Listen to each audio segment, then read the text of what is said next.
Hello, hello, hello. How are we? How's it going? Good morning, good afternoon, good evening. What's everybody doing? How's everybody doing? Welcome to Rush to Judgment with Jessica, and I'm Jessica. How's everybody today? It is a rainy, stormy night here. So if the connection is choppy, I apologize. Well, more choppy than usual. I apologize. So, if you are new here, welcome to the shit show that is the trial of George Burch. If you are returning, welcome back. We are getting into the testimony of George Burch himself, the man on trial for the murder of Nikki Van Hayden. He is claiming he did not do this. He is claiming he was not there. He did not do it. Oh, wait. No, he's claiming he was there, but he did not kill her. The boyfriend, what the hell was his name? Dietrich. His name is escaping me. Doug Dietrich did it, is what George is saying. George is saying that Doug found Nikki and him in his car outside their house having sex. Doug became enraged, overpowered this 6'3", 270-pound man, and knocked him out, and then started beating the shit out of his girlfriend, Nikki, which in turn unalived her. And then he held him at gunpoint and made him help him dispose of Nikki's body. Now, we are going to watch this man get up and lie. Or, we're going to get up here. Let me not put my bias on display just yet. Let's, watch this objectively, okay? And we'll just, we'll play it by ear. We'll see what happens. We'll see if we can call some bullshit, or we can just say, hey, you know what? Maybe that is plausible. Let's just see. Let's see. Okay? Let's go on and just get into it. And I know we've only been out here a short time. It's anticipated that the next witness will be Mr. Burch. There needs to be some housekeeping matters taken care of, so I'm going to have to excuse you at this time. And when we return, we'll continue with the defense case, all right? All right. These are the same, and the defense is in the middle of their case. The defense is going to call Mr. Burch at this time, ladies and gentlemen. As is normal protocol, the court had to ask some questions of Mr. Burch. This is why he's on the witness stand already at this time. And so you may formally call your witness, and then we'll swear him in at this time. Judge, at this time, the defense calls George Stephen Burch to the stand. Mr. Burch, if you stand, and Jody will swear you in. And that's why I call him I Steve. swear to tell the truth, the whole truth, and Middle nothing name but is the truth, so Steve. help you God. Yes, ma'am. Please state your full name and spell your last name. George Stephen Burch Jr., B-U-R-C-H. Thank you. Oh, Mr. he Burch, is a the junior. same reminder, the microphone's in front of you. Speak nice and clearly so the jury can hear you. And whenever you're ready, Attorney Stebbins. Hey, George. How you doing? Good.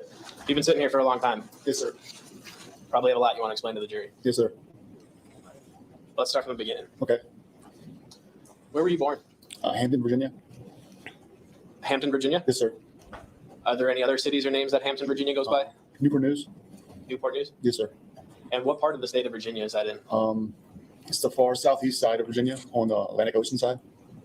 A lot of seafood down there? Oh, yes, sir. Oh, for heaven's And- sakes. What was your mom's name? Sharon Diane Burch. What did she do for a living? She a beautician. How about your dad? What was his name? George Stephen Burch Sr. So Dirt. you're the junior. Yes, sir. Do you have any brothers or sisters? No, I was the only child. And those parents you just described, were those your biological parents? No, sir. I was adopted when I was a week old. Okay, so you've never actually met your biological parents? No, sir.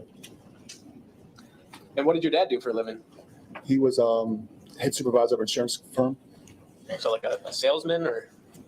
He oversaw all the other salesmen also. But yes, essentially. Mr. Burch, can you pull that microphone closer to you, right in front of you then? Thank you. Yes, sir.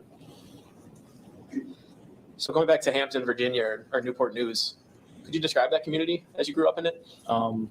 Very family orientated, tight knit community, sports. Did you play sports? Yes, sir. What kind of sports did you play? Football, Football. basketball, and baseball. And did you start that at a young age? About 5. Pretty young? As soon as I could get on the field, pretty much. Okay, the sports were big down there. Yes, sir. What about the size of Newport News or Hampton? Is it larger than Green Bay? Yes, sir. Definitely. When you were a kid, how does that community compare to Green Bay, as you know Green Bay? It was pretty much a lot like it is now here. Tight knit. Everybody's cares about everybody. Everybody into sports, back sports, high school sports, things like that. So going back to just your family, did you guys have a house or did you live in an apartment? A house. And that was officially within Hampton? Yes, sir. So was it just you, Nobody your mom, and your dad? And my grandfather ended up living with us when he got sick. Okay. When was that? I was probably about 3 or 4, I would guess, roughly. Pretty much my whole life there. He was around. And was he working at that time or what? No, he was retired. He had Alzheimer's, so my dad decided to take care of his father, and we all just helped him. Were you close with your grandfather? Oh, yes, sir. And what did he do prior to him getting sick? He was a Mopar mechanic for 31 years. Did you have other grandparents besides him? Ones that lived away, yes. How about aunts or uncles? Did you have a large extended family? Somewhat, yes, sir. A lot of them traveled around. My grandfather was a preacher, and my one uncle was a missionary. He's been in Africa for like 30 years now. So growing up, were you involved in, I guess, your grandfather's church? Was it your grandfather or your uncle? Grandfather, yes, sir. Okay. Do you have any family pets? We had quite a few. We had dogs, and we had large exotic birds. Like what? African greys, blue macaws, blue front Amazons, cockatoos. All at the same time? Somewhat at times. It was almost like a jungle sometimes. Okay. You said you had dogs too? Yes, sir. What kind of dogs did you guys have? My dad bred Rottweilers, and he also showed poodles. What do you mean by showed poodles? He dog competitions and stuff for people. He would groom them and would take them and show them. So as far as being a kid, you said you played sports for fun? Yes, sir. What else did you do for fun? To hang out in the neighborhood, I guess pretty much sports was mainly a lot of things because where I'm from at 5 years old, you start playing sports, and that's if there's a sport to play, normally you're in it. That's the big thing. We don't have a professional team, so it's a big emphasis on local sports and colleges and things like that. Now, I guess, is Hampton or Newport News? I know you said it's by the ocean, or is there Right next to the Atlantic Ocean. So there's a lot of water around that area? Oh, yes, sir. Did you? Are you fishing a lot? kidding me? Growing up, There's a every lot of weekend air- that we there's could a lot of get out water? boat, we normally were on By Saturday the or Sunday. ocean? You said we, It was always me, my grandfather, and my father. and you would actually go out on the ocean? Yes, sir. What kind of fish do you catch? Flounder, trout, croaker, all different types. And has that kind of stayed with you throughout your life? Yes, sir. I've pretty much enjoyed fishing my whole life. As a kid, did you go to For school? Yes, sir. Where'd you go to school? Up until 4th grade, I went to a private school. Then after that, I ended up going to fundamental schools. It's a school where you have to be selected to go to the school. You can't just go to the school. And then I went to a public high school. So you said you went to a private school, I guess kindergarten through, did you say 4th grade? Yes, sir. Is that how the schools are set up down there? Or? It's K through 5, 6th through 8th, and then 9th through senior year. Okay. So you went to the private school until 4th grade. Yes, sir. Then you said you went to a fundamental school? It's pretty much a school. You can't just go there because you want to go there. You have to be selected to go to the schools. And then you said you went to a public high school? I went to Bethel High School. Did you play sports throughout that whole time? Yes, sir. And again, what sports did you play? Football, basketball, and baseball. What was your favorite out of those? Probably a tie between baseball and football. What positions did you play in baseball? Pitcher, third, and first. Probably not at the same time. No, What did Oh you my play more God. often? pitcher and first. Rotating innings or something like that? Pretty much when I wasn't pitching, or you can only pitch a certain amount of innings. So when my innings were up, I would go move to first. And you also said you played football? Yes, sir. And which side of the ball did you play on? Both. I played tight end for offense, and I started off at defensive end and moved to linebacker. So those are positions usually occupied by bigger guys. Yes, sir. Would you consider yourself a bigger guy? Larger than average. You got any nicknames? Big country. When did you get that nickname? When I was 6 years old. I guess while we're on that, do most of your friends call you George, or do they call you something else?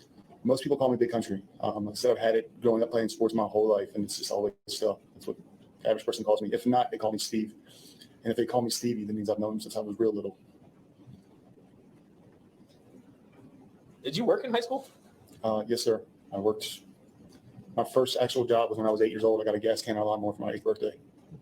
Why don't you tell us more about that? Me and my father had made a deal that anything I wanted, as long as I paid for half, that he would pay for the other half. So I cut out local lawns and things like that. So your dad, you said, got you the lawnmower and the gas to get you started? Yes, sir. How old were you when you said you did that? 8.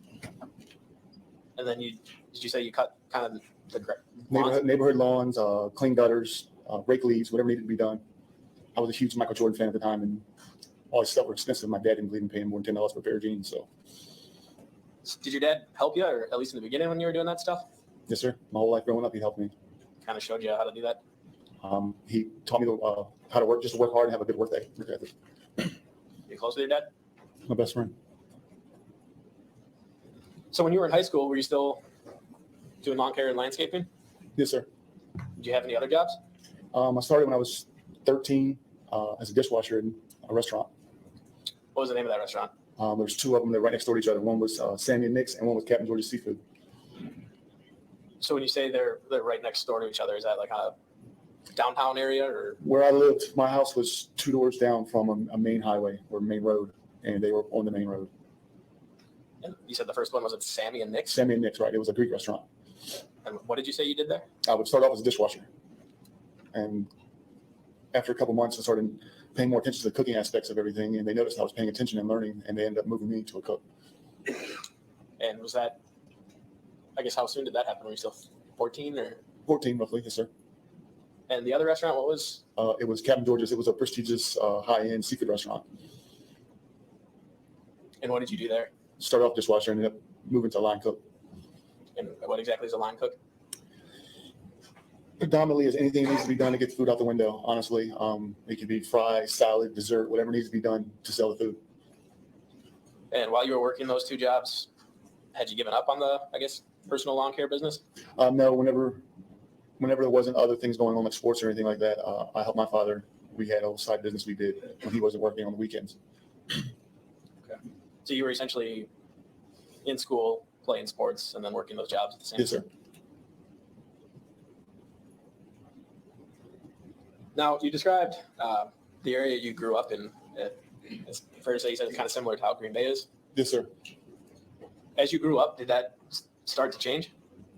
Yes, sir. Dramatically after a while. What do you mean? Like crime, drugs took over, things like that.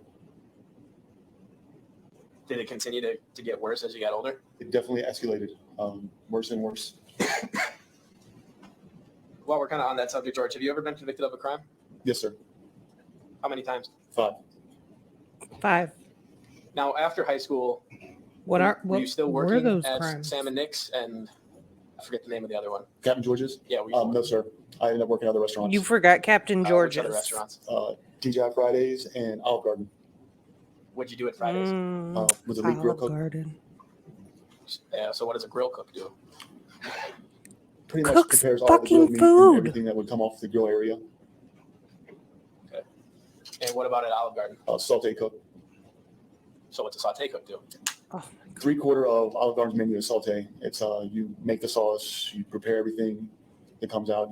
It's the guy you see sweating with all the burners and fire going everywhere with the saute pans. you like that kind of work? I actually love it. Why is that? It's a little bit of self-gratification. You get to see people's look when they get the food and try it and like it and things like that. And you keep busy. You're always doing something. Not sure Were food, you though. were those your primary jobs after high school, or at least initially? Yes, sir. It's a predetermined recipe. You don't get to do anything to it. Have you been married? Yes, sir. What was the name of your wife? Mary Elizabeth. She go by Beth. Kind of an abbreviated Yes, sir. middle name. So when did you meet Beth? I want to say it was around April of 2000. And how did you meet her? In a bar. Her cousins were a longtime family friend of mine. I've known them since we were in like 5th grade. And she came to visit, come visit the family and ended up staying for a while. And you said that was in, you think, around 2000? It was in 2000. I want to say April or May at the latest. So you had cousins in the area? Were you close with your cousins? Yes, Or, I'm sorry, were they your cousins or her they cousins? were her cousins. So your friends? Right. Her Yeah, I cousins. grew up with them, went to school with them, played ball with them. And at some point in around 2000, she came to Hampton, Newport. She came to visit in January, February time period, roughly. And I ended up running into her at their house. And you said she was visiting. Where was she visiting from? She's originally from Newburgh, New York. Did she come down with her family, or was it just her? No, she came to visit and then ended up staying for quite a while. She liked it here. I think she kind of just wanted to get away from her parents for a little while. Did you guys end up hitting it off? Yes, sir.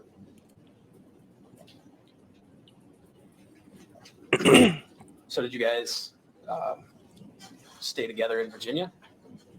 Yes, sir. I guess officially started dating end of, let's see, May 30th was kind of official when we really started dating, because I remember we kind of tried to get married around that date if possible. So you, Damn. as I said, so you did end up marrying her. Yes. Oh, married in Virginia? maybe not. No, we got married in New York.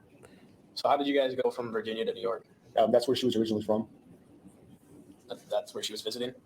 Visiting from, right? Visiting from. Yes, sir. Can you keep And your her shit parents lived in New together, York? Yes, sir. So you sir? agreed to, I guess, go back to New York, be closer to her family. But right, basically pretty much for us to start our life somewhere different, I guess. And why did you guys want to start your life somewhere different? Where I'm from was rapidly getting worse. We didn't see it as a perfect place to raise a child. If we decided to go that route, it was a lot of violence and things were going on. People were getting shot and things stabbed and like that all the time. What is all the time? Pretty much almost every day you'd see it in the news. Someone was getting stabbed or shot. So you guys decided to move to, was Well, it sir. Newburgh? Newburgh, New York, yes, sir. It's about 40 minutes north of New York City. Did you know anything about Newburgh before you moved there? Not a single thing. Did she, I guess, have to do some convincing to get you to move there? She kind of baited me. I guess the best way to put it, because her family lives on one of the most prestigious bass fishing lakes in New York. What lake is that? It's Orange Lake. And what kind of, I guess, You what can kind of go fishing did you know fishing. happened in Orange Lake? A lot of bass fishing, largemouth, smallmouth. The best part about it was that it was not open to the public, so just anyone couldn't come. You actually had to live on the lake or have lake rights to a family to even touch the water. And her family lived on that lake? Yes, sir. So you agreed to go to New York with her, Yes, sir. in part? So he could motivated go by the fishing. Potential fishing opportunities? Right. So did you guys move in with her parents? No, we got our own apartment. Was that close to her parents? About 15 minutes away, roughly. It's in the same city. Had you met her parents prior to moving there? No, sir. So she came back from Virginia with you, I guess? Yeah, they laid down a couple hurdles, but yes, sir. Did you have a job lined up when you moved to New York? No, sir. And I know you said you didn't really know the area. Did you know anybody there, Just her. not her family? But you didn't know I her. didn't even met her family when I got there. Did she have a job lined up? Yeah, she was a waitress, a server. So Is there you a said you guys point had to an this? apartment? Yes, sir. You pre-planned that? Well, we'd saved money and everything for the move and pre-planned it when we moved there. We'd already put the down payment on the apartment and everything before we moved in. Once you got there, did you end up finding a job? I'd say within not even the first week, roughly, I found a job. Found a job doing what? construction, drywall, metal framing. Had you Yeesh. worked in construction beforehand? I had never worked with drywall, metal framing before in my life. So did you get hired as what position, I guess, were you hired for? I guess the best way to put it would be laborer, entry level. Were you working full-time at that point? Yes, sir. Was your wife working full-time at that point? Yes, sir. And again, you said she was a server? Yes. What was the name of the company that you worked construction for? Fryer drywall. And did you work there basically the entire time you were in New York? Predominantly, yes, sir. There was off seasons. Snow would get so bad that the trucks couldn't deliver equipment to the job sites or things like that, and ended up working for a huge family car dealership. As a did you say- Salesman. As a salesman, okay. And with the construction company, did you remain a laborer? No. Can we get moved up the ranks pretty to the It's point? I guess what type of position? Form And what does a foreman do? pretty much oversees the jobs when the boss Oversight. can't be there, or oversees the crew to make sure work's getting done in adequate time frame. Now, I think you said that you guys got married in New York. Is that correct? Yes, sir. Was that pretty soon upon getting there? We were there about a year. Traditional type wedding? Yes, sir. And did you guys end up having kids together? Yes, we did. Was that long after you were married? The first one came about a little under a year. And was that boy or girl? Boy, Well, what's his name? Tyler Stephen. And did you have more kids together? We had another boy, And what's his name? Colin Dominic. And how old are they now? Tyler just turned 16, and Calm Colin just down, turned man. 13. Are you close with them? Yes, sir. Colin. How often do you talk to them? Daily basis, FaceTime, things like that nature. Text message. I at least communicate with them, see how they're doing, see what's going on with them.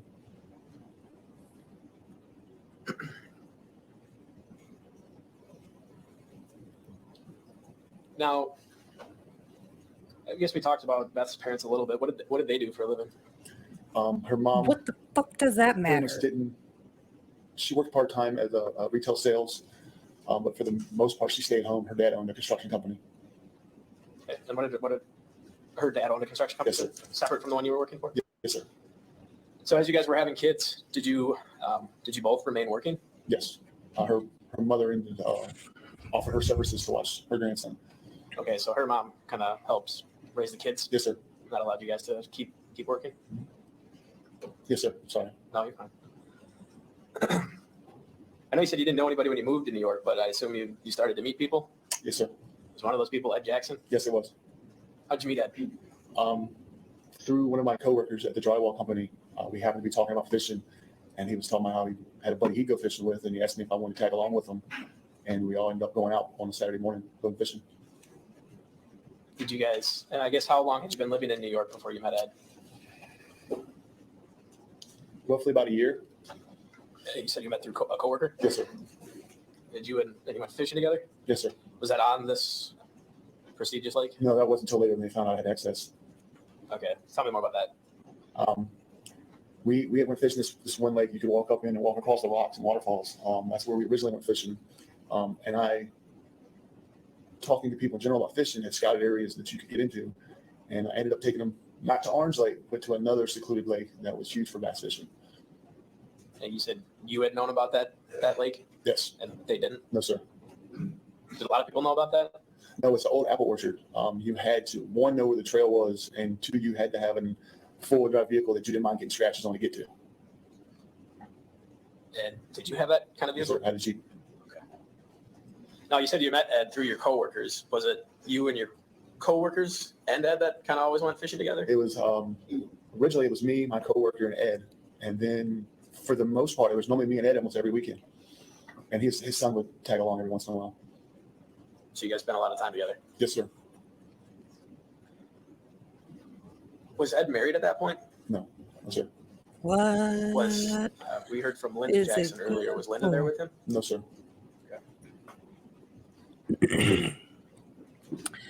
Absolutely So nothing. as you and your wife were raising your family, there end up being some bumps in the road. Yes, sir.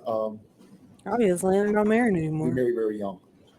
got together very young. So we were kind of working our way through the marriage and figuring out, which way to go, because we didn't have anything else to compare it to.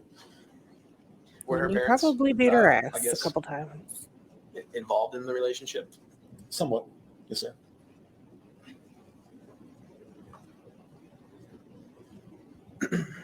After you had children, That's not he fair. I was still should not working- assume. I'm sorry, you were still working in construction. Is that correct? Yes, sir. And did Beth find a different line of work? Yeah, we had spoke about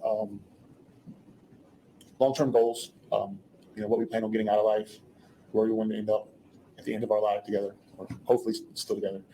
And we spoke about, actually seen that FedEx was hiring seasonal, and this was around September, October. And if they liked your performance, they would hire you on permanently. And it's a really good job to have, career. So did she apply for that? Yes, and she got hired on. She worked the season through Christmas, and they offered her a full-time position.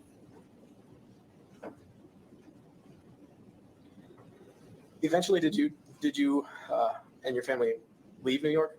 Yes, sir. And where did you leave New York for? There had been some issues with my father and his medical issues, and he was getting really bad off, and I'm only child. So I talked to her about it, and she understood the whole thing. And with her job, she could transfer, and she put in to make sure she could get a transfer back to Hampton, Newport News area, and they said they would grant her a transfer. So we ended up moving back so I could help take care of my father.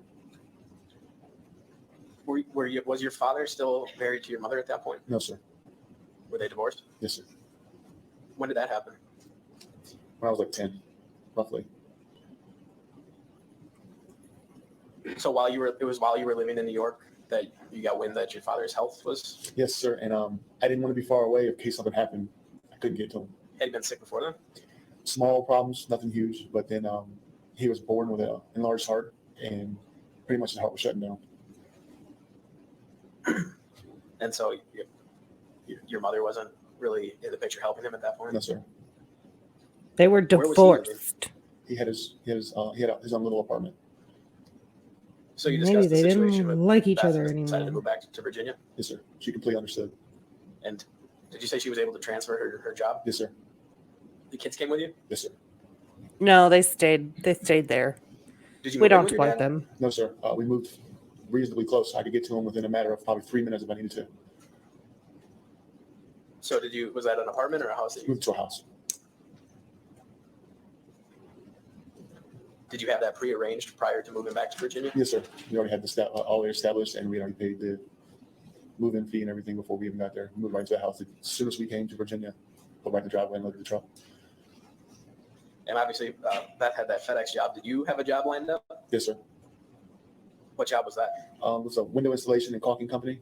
It installs windows and industrial windows and things like that. And how did He you was have prepared that lined up this prior time. to moving there? It was a deacon from my dad's church he went to, and he'd known me for a long time, and my dad had made it aware that I was going to be moving back, and he wanted to know if I'd found employment yet. Was that a full-time job? Yes, sir. And was Beth's FedEx job still full-time? Oh, yes, sir. Were your kids in school? Yes, sir. And you said the primary, or one of the reasons you went there was to help care for your father. Yes, sir. Is that what you did? Yes, sir. I guess, what did you have to do, or what? There's a lot of things he couldn't do, like lifting or moving things. He was on oxygen 24 hours a day. So I pretty much helped him with the cleaning of his house. Anything he needed, he couldn't do, or I worried about that he couldn't do, I'd help him with. And did he recover from his sickness? Somewhat. He was always on a lot of medications. He always had to go to doctors a lot. He stayed on oxygen 24 hours a day until the day back. And again, once you moved back to Virginia, were you very involved, I guess, with your mom at that point? Not really. Focused on your Why dad not? He's always been my best friend. and also your own family? Yes, sir. And you said he ended up passing away. Yes, sir. When was that? Oh, he's gonna cry. September 6th, I believe it was 2014.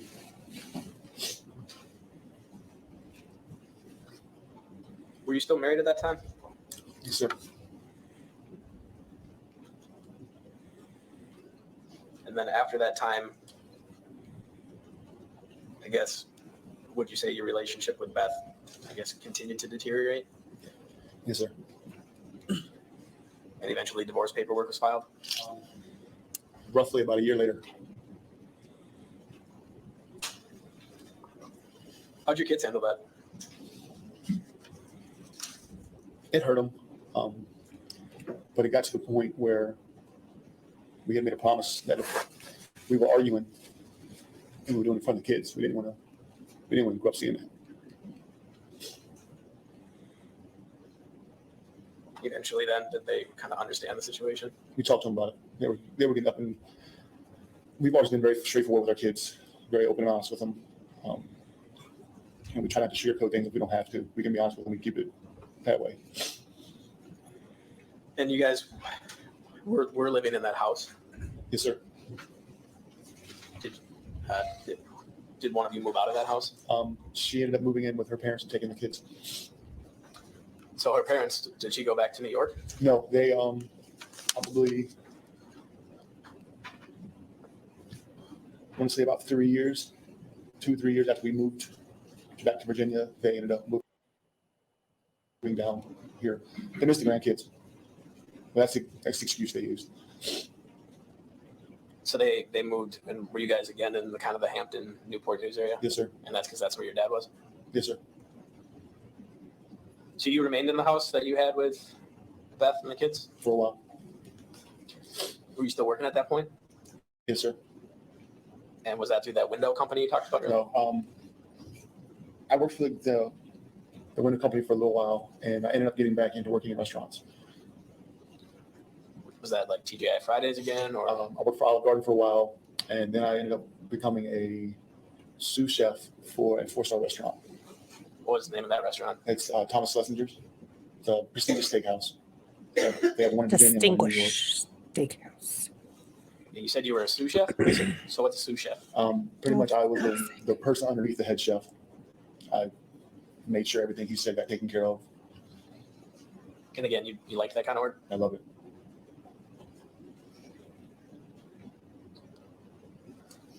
While you were in Virginia, did you maintain contact with Ed Jackson? Yes, sir. I talked to him probably Virginia. minimum of every 2 weeks, probably. In the beginning? Pretty much the whole time. Okay. And was he in New York? About a year after I moved back to Virginia, he moved to Green Bay, where his mother's from here. And you knew that because you had been communicating with him? Yes, sir. And how were you communicating with him? Phone, text message.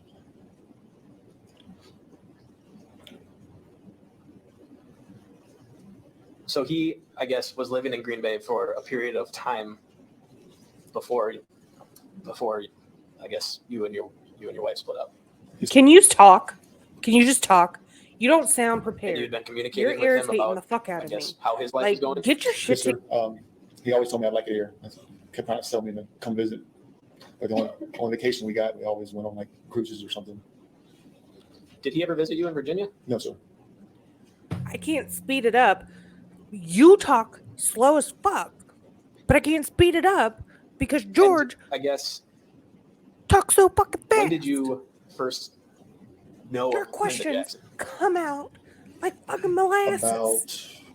I knew he was dating her, but didn't physically ever speak to her or know her directly until about a week before I moved here. So I know you said that Ed was kind of filling you in on how his life was going up here. Did you keep him informed of what was going on with you? Yes, sir. Did you kind of fall on, I guess, some difficult times after the split? Yes, sir. And Ed was always, after my dad passed away, he was like the only person I could really talk to. That was, Like, I older, guess, so my like, father did you figure. do this? That's what we got along. Like, he did reminded me a lot of my you, dad. like, kind of sounds like, So eventually you decided you were going to get a fresh start. I guess, like, I guess- kind of, like, is that what it is? Like, did you do that? What made you want to get out of, I guess, that area? Growing up there my whole life, There honestly wasn't too many places I could go that didn't remind me of my dad. That and just That's fair. my marriage, just everything seemed overwhelming there for a little while.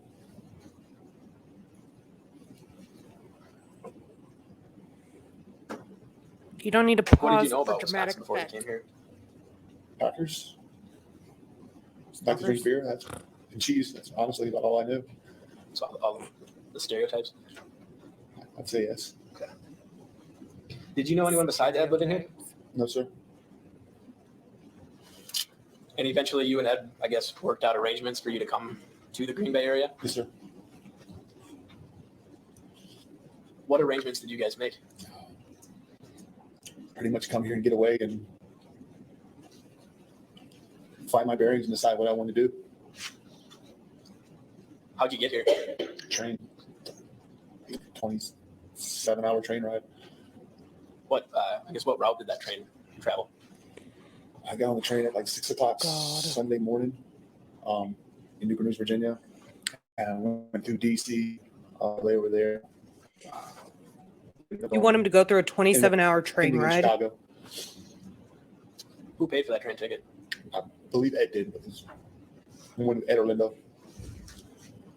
And so the train stopped in Chicago? Yes, A sir. wooden window. Is that there waiting for you? Pretty much, yes, sir. So you guys had arranged basically for the train to take you to Chicago, and then Ed was going to pick you up in Chicago, Yes, sir. and he did pick you up in Chicago. Yes, sir. And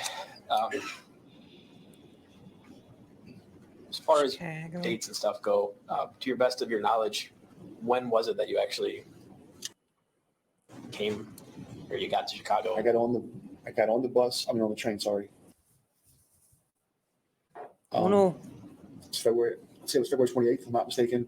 I know I arrived here March 1st. So is March 1st what you think is the day So that you was it a leap year? got off the train in Chicago? Yes, sir. It was, I want to say 9 o'clock, 9:30 a.m. Was Linda there? No, sir. Just Ed? Yes, sir. What He does it drove you fucking from, matter? did he drive you directly from Chicago back to Green Bay? No, we stopped in Racine. He had called waypoints. It's pretty much for a fish finder. It pinpoints places where you had good catches the day before, and he had to drop them off to his buddy that owned a fishing charter. And you were with him when he did that? Yes, sir. So you met his buddy? Yes, sir. And do you remember what his name was? Michael? Mike. I don't remember his last name.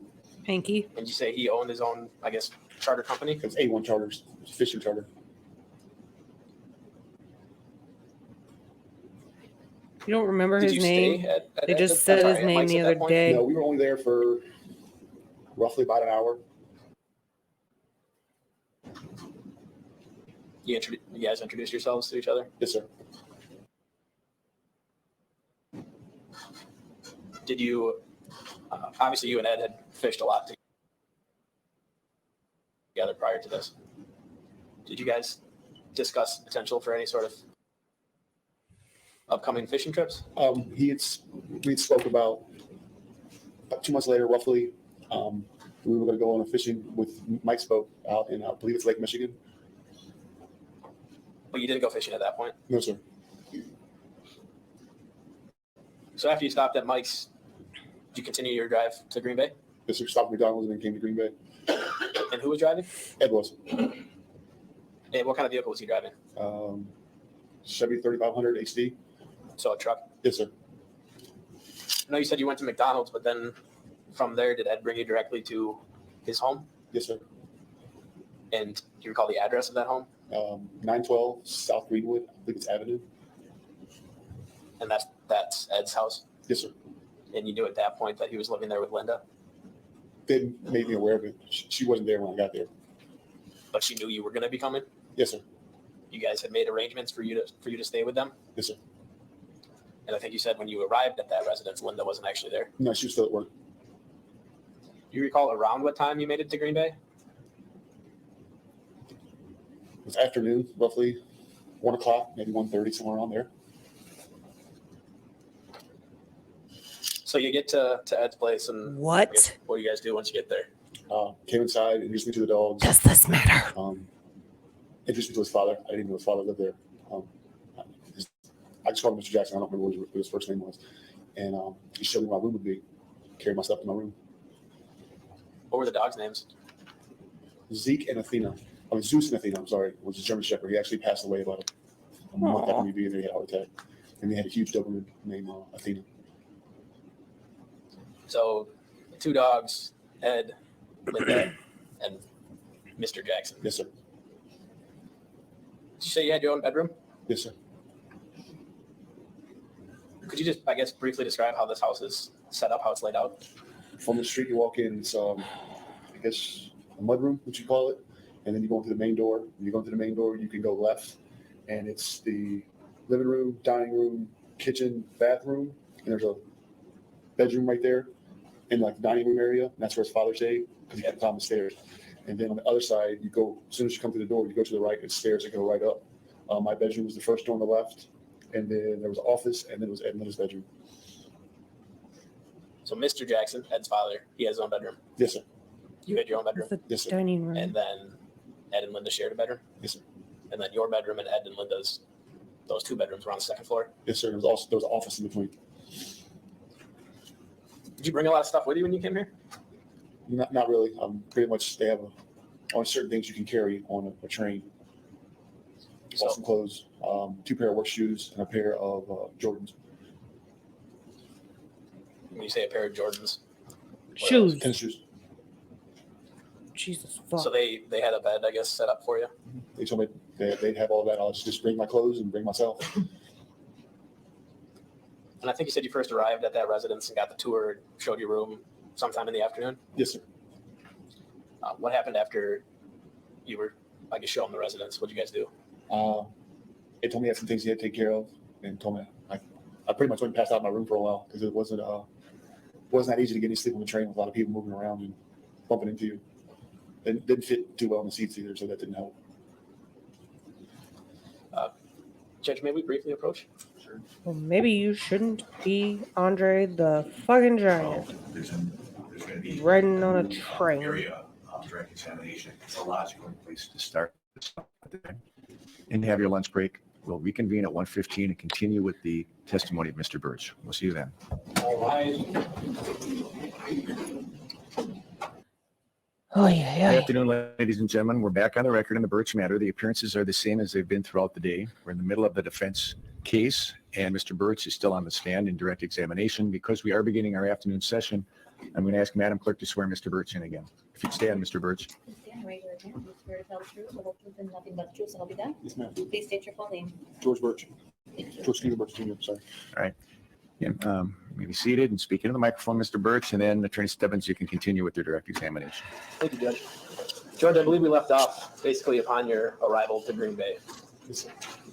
Ed had showed you your room and you basically fell asleep for a couple hours. Yes, sir.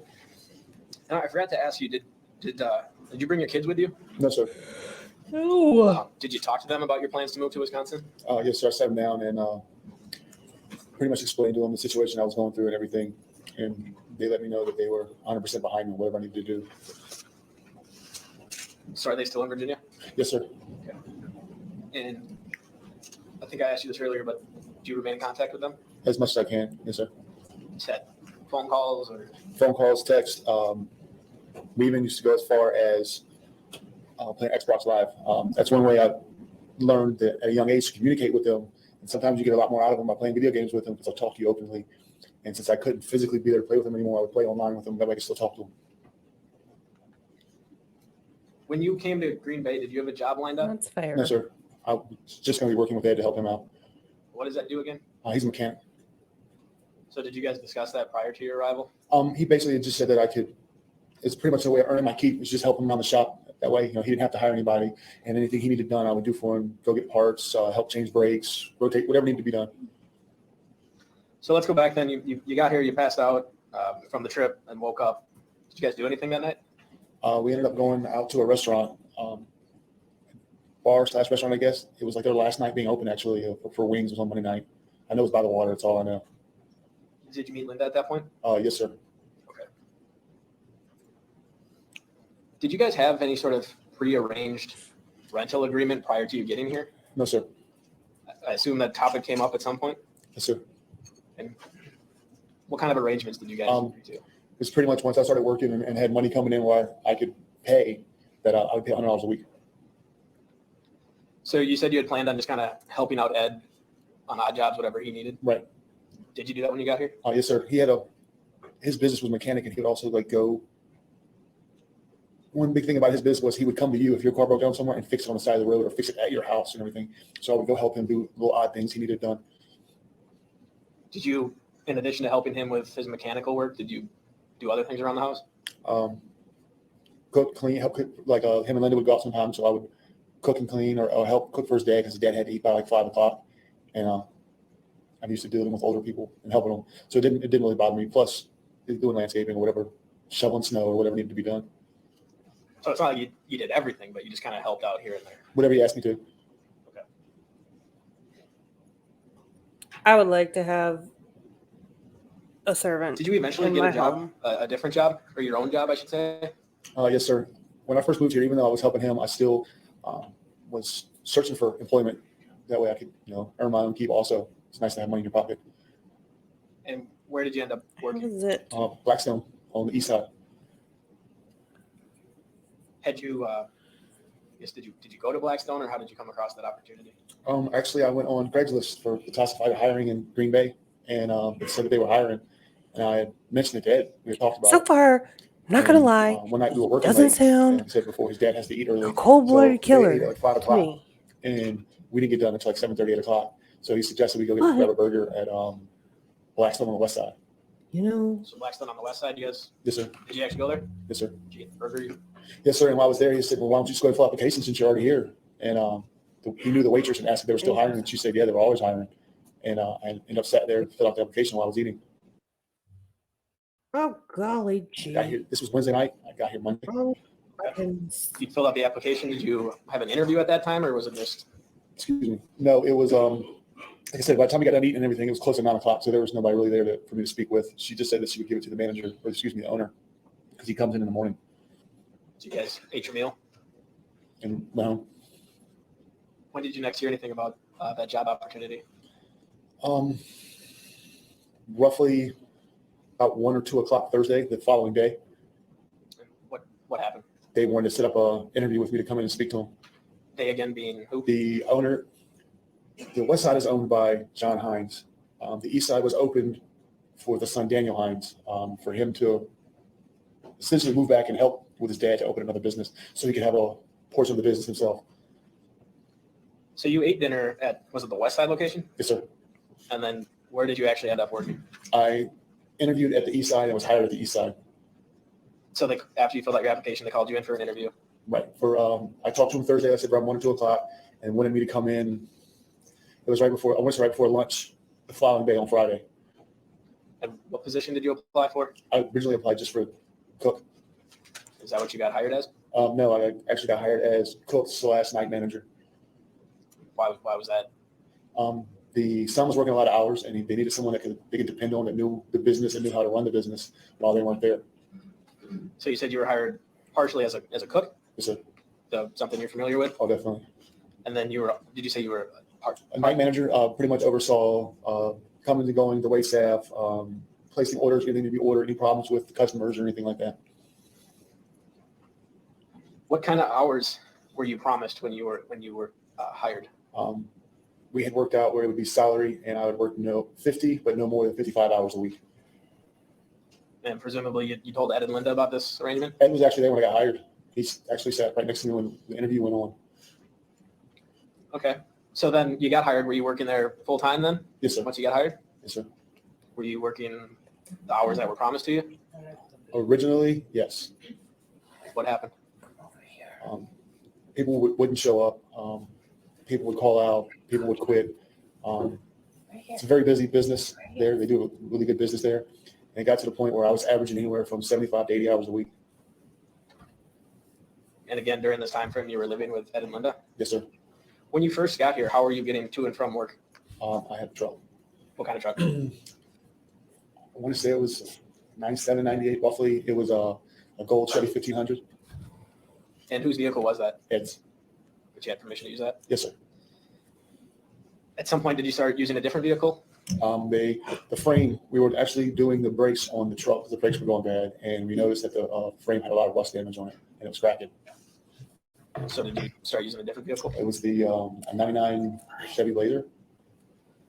And is that the vehicle that we actually saw photographs of over the Yes, course sir. of the trial? The vehicle that was subsequently destroyed by fire? Yes, sir. So you were using that to go back and forth to Blackstone? Yes, sir.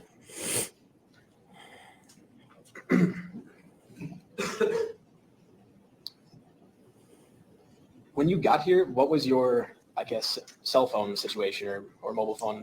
I had had the same cell phone number since June of 2001. When we moved after we moved to New York, we had got it used to be Nextel, which merged with Sprint. So you had that plan still when you came here? Right, and as of when I moved here, it consisted of my phone, my wife's phone, and our children's phone. Because Sprint has the family locator, so if something ever happened to our kids, we knew where they were by GPS. What happened with that phone after you got here? After I moved here, my wife wasn't satisfied with Sprint anymore. She wanted to end up getting a new phone, and she ended up transferring her number to another company, which left me with pretty much the contract that was left, and that was getting ready to run out. That was what? It was getting ready to expire, the contract that I had with Sprint, and Sprint honestly didn't work too well here. So that contract ended up expiring Yes, sir. and the phone no longer worked? Yes, sir. Presumably, if you're living with Ed and Linda, you hang out with them every once in a while? Yes, sir. What kind of things did you do together?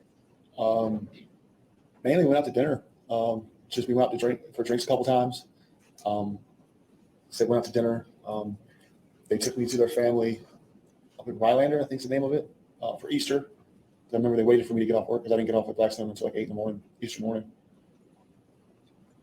And were you communicating with them about your work schedule as you were living there? I didn't see them too often. Problem was I would go to work at like 8:30, 9 o'clock at night. I'd leave to go to work. And they were just going to bed, or Linda was going to bed because she had to be up early. And a lot of times I wouldn't get back until like 10 o'clock the next morning from work. While you were working at Blackstone, did you meet a woman by the name of Jordan Schuyler? After a couple weeks of being there, I did. Did she work there? Yes, I would say so. She would come in a lot of times on the busier days. Her mom was like one of the head night waitress, I guess is the best way to put it. And she would help her out, run food, take orders, clean, anything needed to be done. Excuse me. And you two became friends, you and Jordan? Yes, sir. And eventually you started dating each other? Down the road, yes, sir. After you had left Blackstone? Yes, sir. So, as I just indicated, you did end up leaving Blackstone. Yes. How did that go? I spoke to Ed and Linda. They had even expressed that they didn't think it was right. What it really broke it down was the amount of hours I was working compared to my pay. It just didn't add up. I was working in the kitchen now with the hours I was working, I was roughly making like $9, $10 an hour. I made more than that in high school doing the same job, and I had a lot more responsibilities. And it's just, all I was doing was working and sleeping. I'd come home, pass out, wake back up, take a shower, have like an hour, and have to go back to work. Was there a period of time in between, or I guess, did you have a job lined up when you left Blackstone? No. I called Ed, spoke with him about it, and let him know, said, situation we talked about. And he said, just quit. Just, we'll work it out. Just, it's not worth it. The headaches and everything you're going through, running yourself ragged for someone else. You're not even making any decent money doing it. Was there a period of time before you were able to get another job? Roughly just under 2 weeks. What was that other job that you found? NEW Landscaping.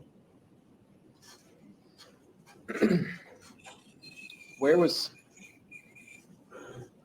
take that back. So NEW Landscaping, presumably you're doing landscaping work. Yes, sir. Lawn maintenance, shrubs, pruning, you name it. Anything had to do with flowers, grass, mulching. Was that a full-time job? Yes, sir. And what vehicle were you using to get to that job? Blazer. Did you always did you ever wear safety glasses when you were at work? Sometimes there was more chances of getting hit in the eye with something, but not all the time.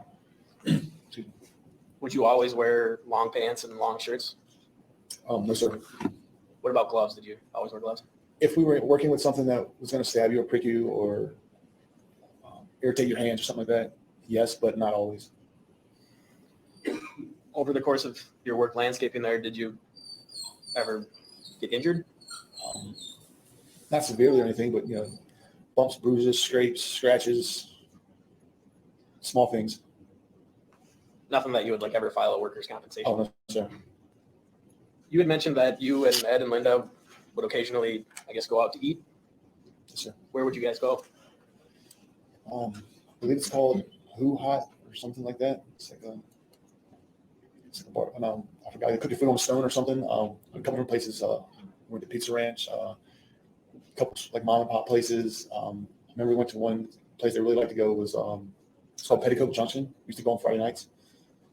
That was like almost. You said you used to go on Friday nights. They used to always have a fish fry on Fridays, and they had like deep fried lobster and shrimp, things like that. Did you ever go to Richard Cranium's? Yes, sir. Where was Richard Cranium's in relation to Ed and Linda's house? Roughly 3 blocks, 2.5, 3 blocks from their house So that was you could walk there. in about 4 minutes.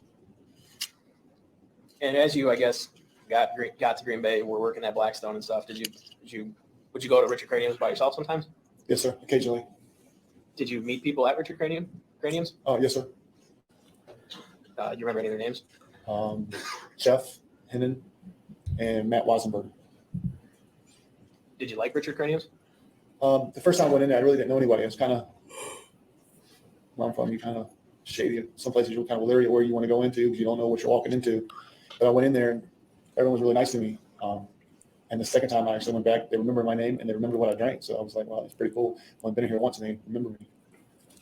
They remembered your name being. Big country. And what's your drink that they remembered? Jack and Coke. I don't think that's very difficult. Eventually, you moved out of Ed and Linda's house, right? Yes, sir. And where did you move to? Stayed at Jeff's house for a little while. Jeff being the guy that you just mentioned you met at Richard Cranium's. Yes, sir. How did that arrangement come to be? I made him aware of my situation. He said that if need be, was welcome to stay on his couch for a while. He had a basement, but the basement was turned into literally like a living room, a bedroom. It was almost like a separate apartment, except there was like a locked door between everything like that. When you moved in with Jeff, were you still working at NEW? No, sir. He hops from Had you, job I to guess, job. Lost that job? Yes, sir. Was that because you lost your transportation to that job? Yes, sir. Because it was in, I want to say Little Schwamico. I want to say it's all 41. When you lived with Jeff, you said you weren't at NEW. Did you find a different job? Yes, sir. What job was that? Bay Area Finishers, What kind of work is that? drywall, metal studs. It was tied into I've been a current member for a while now of the Carpenters Union. It was tied in through there. Was that a full-time job? Yes, sir. Did Jeff work there too? Yes, sir. He had mentioned it to me before they might be looking for someone, and I spoke to him about it, and he talked to his boss, and his boss told him to go ahead and bring me in once he heard that I had years of experience. Was that also a full-time job? Yes, sir. Did you guys go to work together? For the first job we did, first job was they did a sound edition for the band and music at UWGB. So not all work assignments, though? You didn't go together every time? No. Then eventually, did you move out of Jeff's residence? Yes, sir. And where did you move to? Matt Weisenberg's. Again, is he the individual, one of the Dear individuals? we God. got to know So he jumps from Yes, sir. house to house, How did that arrangement couch come to be? surfing, and job to Jeff job. had a daughter that was 14, and her and her mom were not having the best of times, I guess. And she had asked if she could move with her father. And Jeff came to me and said, I know you need somewhere to stay, and I know you would talk to Matt about it. Is that what you plan on doing? And he explained to me their situation that she would be staying downstairs, and because it was only a 1-bedroom upstairs, and then they had like the other set up downstairs, the small house. And I told him I completely understood, and that's when I called Matt and talked to Matt about moving in there. Matt was okay with it? Yes, sir. You kind of basically said you lived in the basement of Jeff's. What was your arrangement at Matt's? I was staying on his couch. He had said eventually that he was going to be more likely moving out and moving with his girlfriend, and asked me if I was interested, because it was a small little place, but it was decent for one, maybe 2 people. There was a couple, and he asked me eventually if I liked staying there, that I wanted to maybe take over the lease, because he had expressed moving in with his girlfriend at the time. But that never happened, though. No, sir. And do you agree that over the course of the Why trial, you not? heard from Matt Weisenberg? Yes, sir. Do you remember him talking about some shoes that were found behind the door? Yes, sir. I believe there were some blue and white shocks, and then a couple of pairs of Jordans, Yes, sir. and then a few other items of footwear. Yes, sir.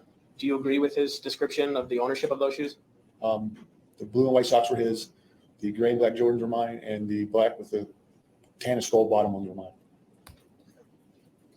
And you were living at Matt's when you, or I guess, essentially you were on So, your way yes. to work from Matt's when you were arrested, Yes, sir.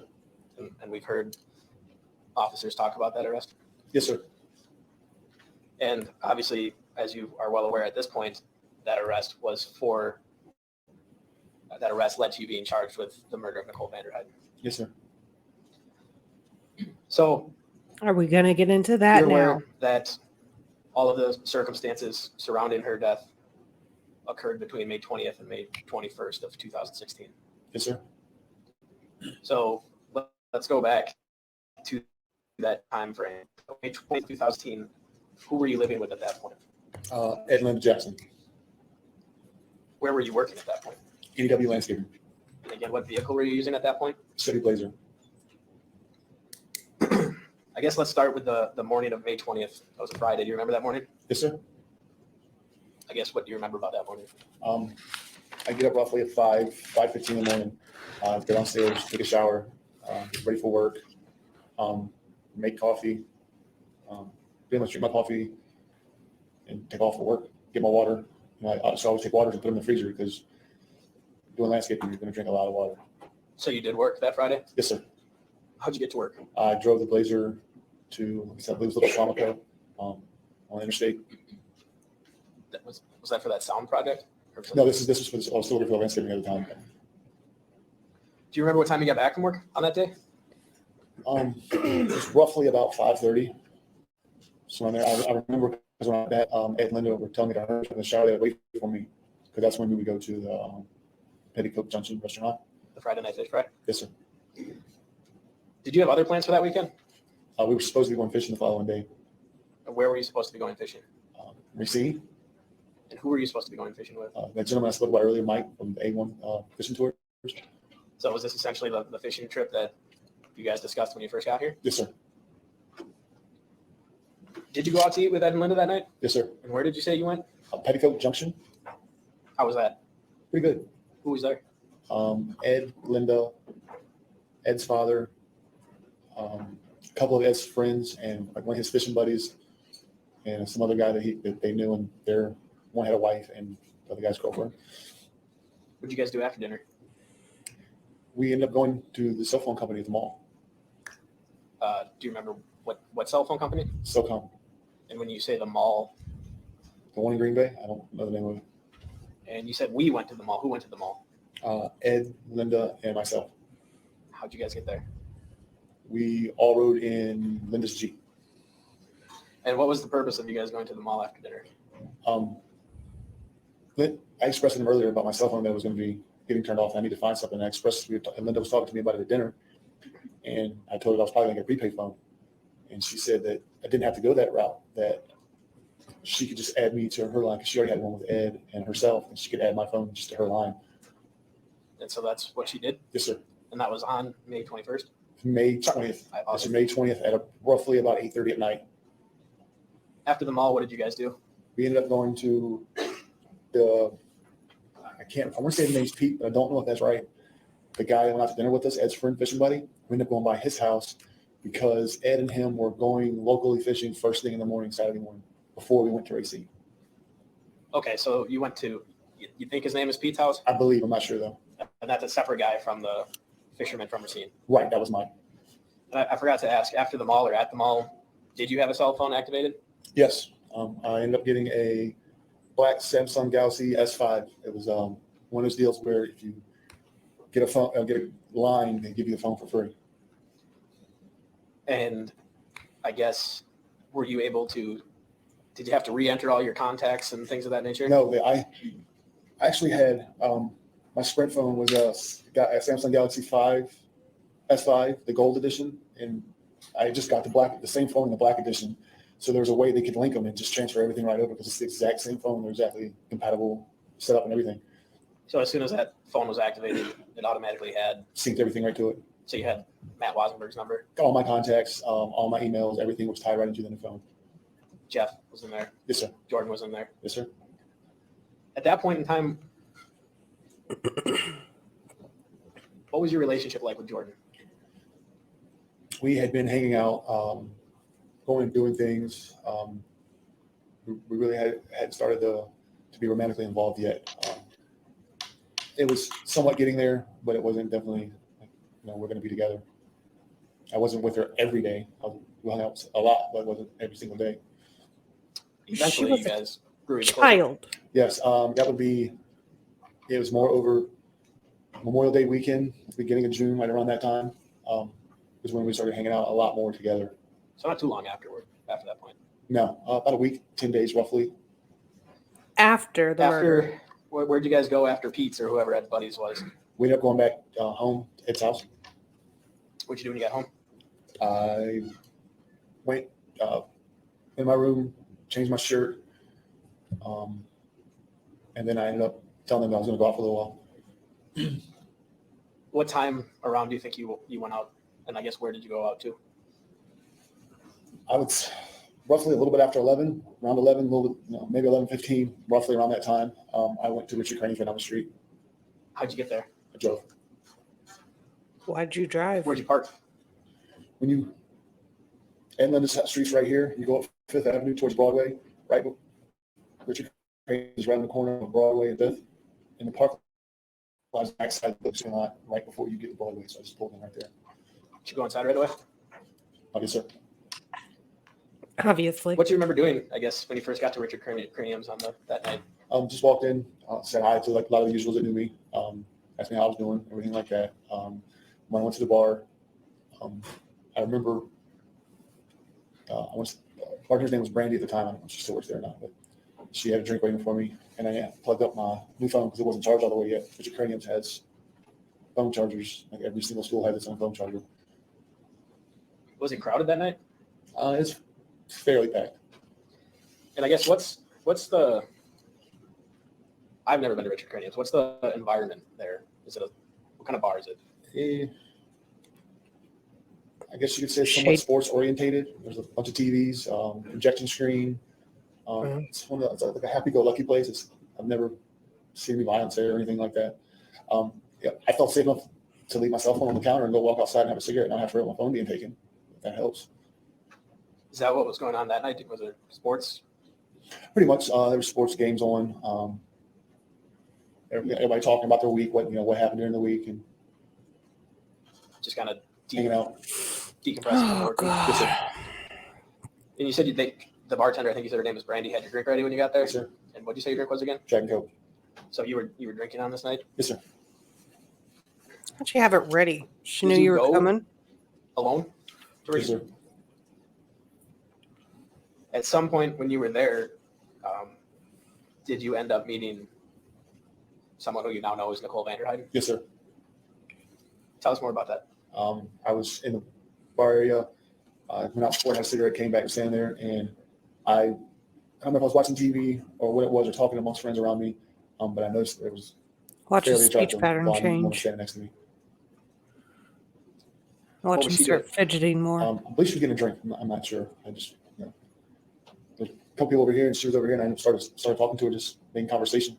Okay, so you noticed her and started talking to her? Yes, sir. Do you remember, do you remember if you approached her, if she approached you? I guess kind of describe for us as best as you can. I just went to the side and saw that she was standing, and she didn't seem to be with anybody. She was by herself, and I just kind of struck up a conversation.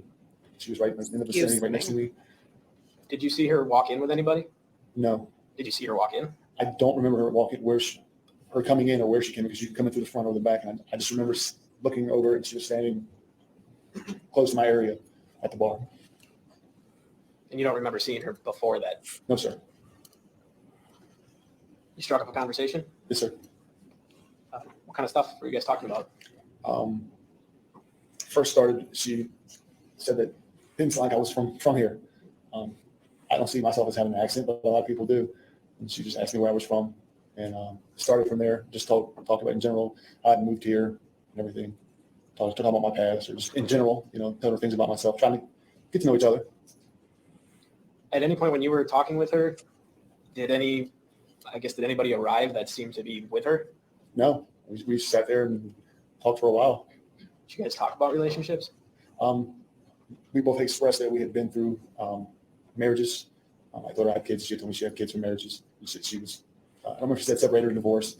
I told her that I was going through the current situation myself. Did she give you any indication that she was actively in a relationship? Not that I could tell. No, sir. And while you were interacting with Nicole, did you continue to drink? Yes, sir. Did she continue to drink? Yes, sir. How would you describe her demeanor? I mean, was she like falling down drunk or what? No, we standing there talking, having a conversation. I could understand everything she was saying.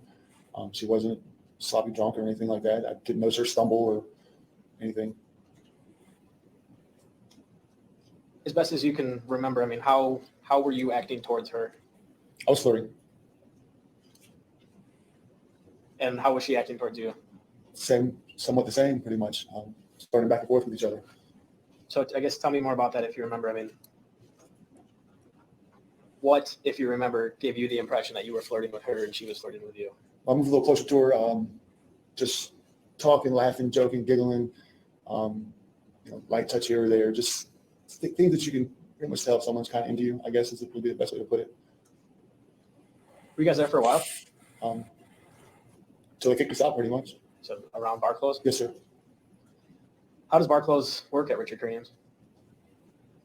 They call last call, let you order some drinks, and pretty much tell you to get the hell out when it's time to go. So In those words. On this particular night, is that what happened? They called last call? Yes, sir. You had another drink? Yes, sir. Do you remember if Nicole had another drink? I don't remember if she was finishing the one she had or if she got another one. I don't recall. She could have, but I would say I don't remember. What happened after that? We proceeded to leave through the back. So you guys left together? Yes, sir. I invited her back to my place. She gave you the impression that she agreed to that? Yes, sir. She walked to my vehicle, opened the passenger door.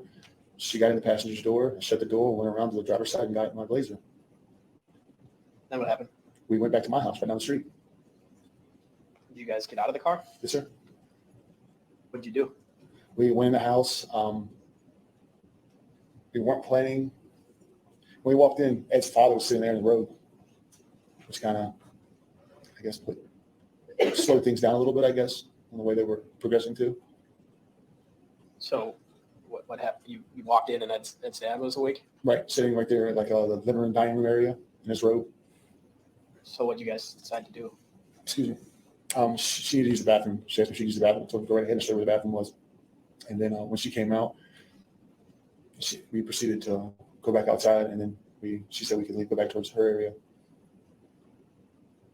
So did you guys get back in the Blazer? Yes. Were you still driving at this point? Yes, sir. And where was she? She was in the passenger seat. Front passenger seat? Yes, sir. Okay.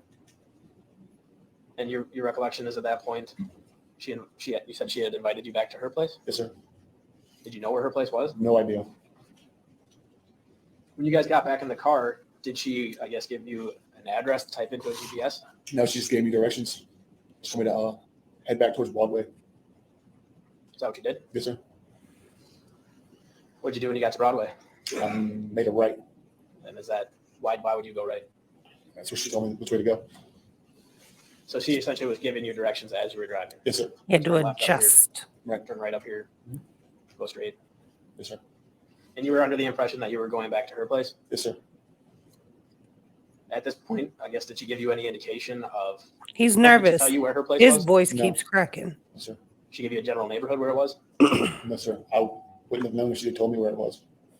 I hadn't been here that long. I didn't know where anywhere was, any place was around here. Did you have any idea if it was like going to be an apartment or a house? No clue. Did you have any idea if she lived alone or with somebody? No, sir. You just knew that she did have kids. I knew that her kids were gone with their father for the weekend You guys talked about that? when we were at the bar. So at some point, you find yourself in a neighborhood. Yes, sir.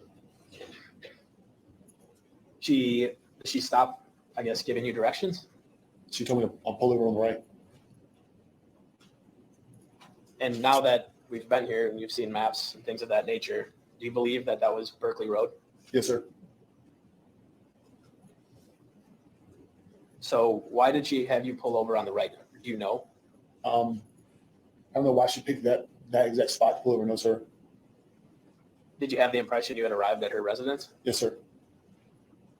Did you go in her residence? No, sir. Why not? She said there was a light on it. She thought the babysitter was still up. So you never went inside the residence? No, sir. I've never been in the residence. She had you pull over on the side of the road? The right side of the road, sir. Mr. Burch, just to remind you to be nice and loud. Can the jury hear the witness all right? Okay. Go ahead, Attorney Stebbins. You did pull over? Yes, sir. What happened after that? We sat there and talked for a few minutes. Okay. What happened after that? Started fooling around, messing around a little bit. Started kissing. And at this point, you were still in the driver's seat? Yes, sir. She was still in the front passenger seat? Yes, sir. And I don't want to get into too many details, but you said you were fooling around. Yes, sir. What does that mean to you?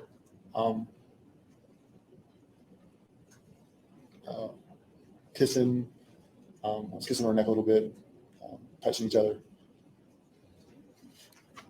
Did you guys stay in the front seat? No, sir. Where'd you go? The back seat, the Blazer. How did you Yeah, because that's more comfortable. get into the back seat? I got out of the driver's side and walked around to the back passenger. Do you remember how she got in the back seat? I don't remember if she got out, hopped in the back, or she just climbed over into the back seat. But you said you went around to which door, I guess? The back passenger? And is that the door that would have been closest, one of the doors that was closest to the curb? Yes, sir. Why'd you pick that side? Did you get into the car at that point? For a few minutes. So when you got in the car then, where was she? She would have been scooted over more towards the center / rear driver's side. What happened once you got in the car? The things we were doing before kind of continued and I guess you could say escalated. When you went to the back seat, when you got out of the car and went around, were your clothes on? I did not have my shirt on, but I had a tank top undershirt and my shorts on. A wife beater. Did she have her clothes on when you got to the back seat? Pretty much, yes, sir. What does pretty much mean? Her bra had been moved up. I don't know if it was completely unfastened, but I know it had been moved up, and her shirt was disheveled a little bit, but they were still on her. Eventually, do you remember if the bra and shirt came off? Yes, sir. Do you remember if you took them off? I believe so, but I'm not definitely certain. I do know eventually they were removed and out of the way. And that happened when you were both in the back seat? Yes, sir. What about her pants? Do you remember? I know you said when she got to the back, her shirt was kind of disheveled. Were her pants on at that point? At the start of it, yes. So they didn't remain on? Not after a while, no, sir. Do you remember the process of her pants being taken off?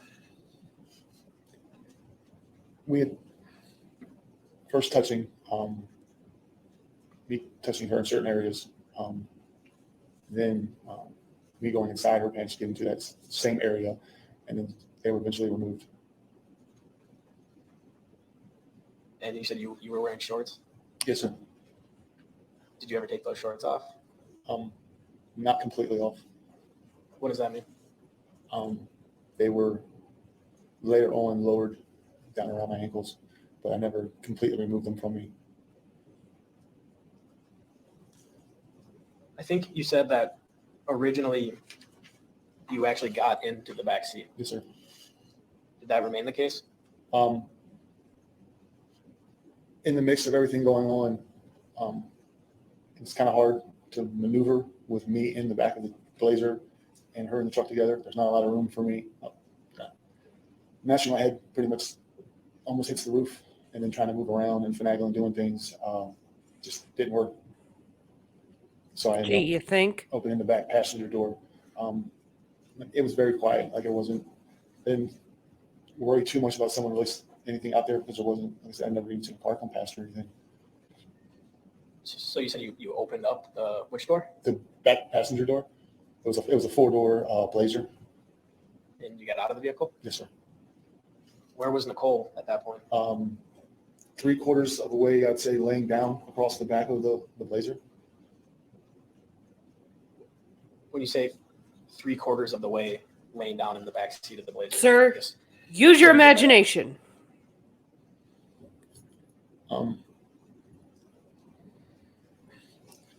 I was engaging in something, and for me to get to what I had to get to in the area that I was at, she was pretty much laying down with her feet raised back or her legs up. So what you meant by the 3/4 or whatever, her entire body wasn't laid out on the back Correct. seat. She Sir, was, Come on her now. head would be more towards the center or the other side, and then her bottom. And They her were legs up, and I engaging in was- coitus. So she was face up at that point? Yes, sir. Was she conscious? Yes, sir. Was she interacting with you? Yes, sir. Eventually, did you have intercourse?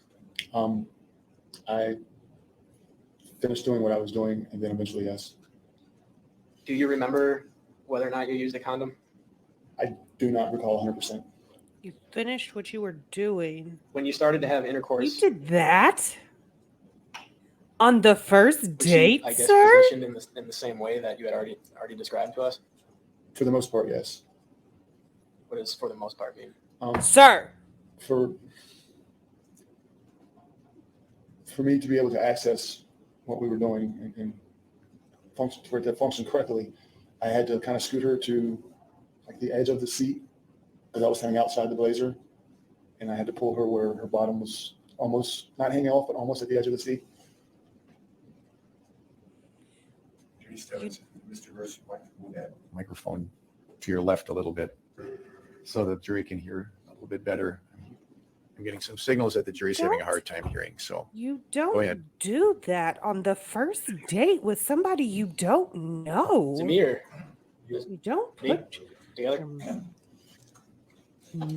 So just going back to that last answer, you had said that when you started having That is intercourse, your not body first was date slightly moved. material. Can you just re-give us your answer of what that means? It was more towards the edge of the seat, the side of the seat. when your That way I could gynecologist says Get to her. If she was scooch. farther up in the seat, I wouldn't have been able to reach her. So when you say she was Scooch. closer to the side of the seat, that's the The side edge of the seat seat that's to the closest your door. passenger door. Correct. Jesus. Towards the outside of where the door was open. Why up, do we have because I to was do standing this? up. Why are we outside the doing door. this? Where Why were your feet? do these details matter? Don't remember if they were on the street or on the curb. I think they were on the curb, but I can't say for sure.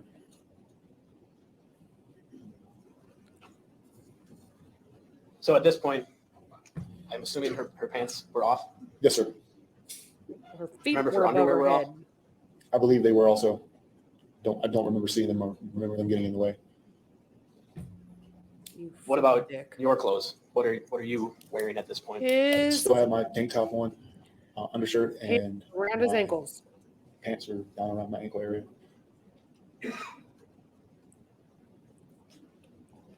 Again, I don't want to belabor the point or get into too much detail, but But you've gotten to would plenty you describe of this detail. as, I guess, gentle intercourse? No, sir. Gentle enough. Do you remember whether or not You're not going to do the fucking Ejaculated? damage that No, you sir. think you're going to do. You're not going to do the damage when you were having that the medical intercourse with examiner Nicole, said was done to those her. positions that you've been describing? Get the fuck out of here, bro. Remind us again, was your head in the vehicle or outside the vehicle? Little depending on what was going on at the time, it was in somewhat for a little bit, and it was outside also, because that was the main reason for pulling her to the edge, because it was hard to get up in the vehicle at the same time. So that's why I pulled her to the edge, and I was holding on to her legs while I was outside the vehicle. So at that point, everything was going smoothly. Yes, sir. You were having intercourse with her. Yes, sir. Jesus fuck. What ended up happening? You're a fucking child. The next thing that I remember, apart from us having intercourse, was literally waking up on the ground outside the truck, laying in the grass curb area. I just want to make sure I get you correctly. So you remember having intercourse, and then you remember waking up on the ground. Right. You don't remember, I guess, any in-between time there? No, sir. When you say you were laying on the ground, do you remember where your legs were? The predominantly part of my body was laying on the grass area, but my legs and feet area were on the edge of the curb / in the street, I guess you would say, right there at that edge. And where were you in relation to the vehicle? The vehicle's this way, back of the vehicle, the door's right here. I was laying right here. Okay, so I could kind of see your hands there. So you fucking fell backwards. Were your legs under the vehicle? No. Where did you say they were? On the grass curb area. The grass curb area is here. This is the grass curb area, and then the vehicle's right here. Okay. Mr. Burch, I'm just trying to make a good record. When you demonstrated with your hands, are you saying your body was perpendicular to the car? Yes, sir, Your Honor. I think that's what he was demonstrating before about where he was laying in reference to the car. Go ahead. Thank you, Judge. And you said your upper body was in the grassy area? Yes, sir. So you said basically 1 minute you were having intercourse and the next you remember waking up in that position.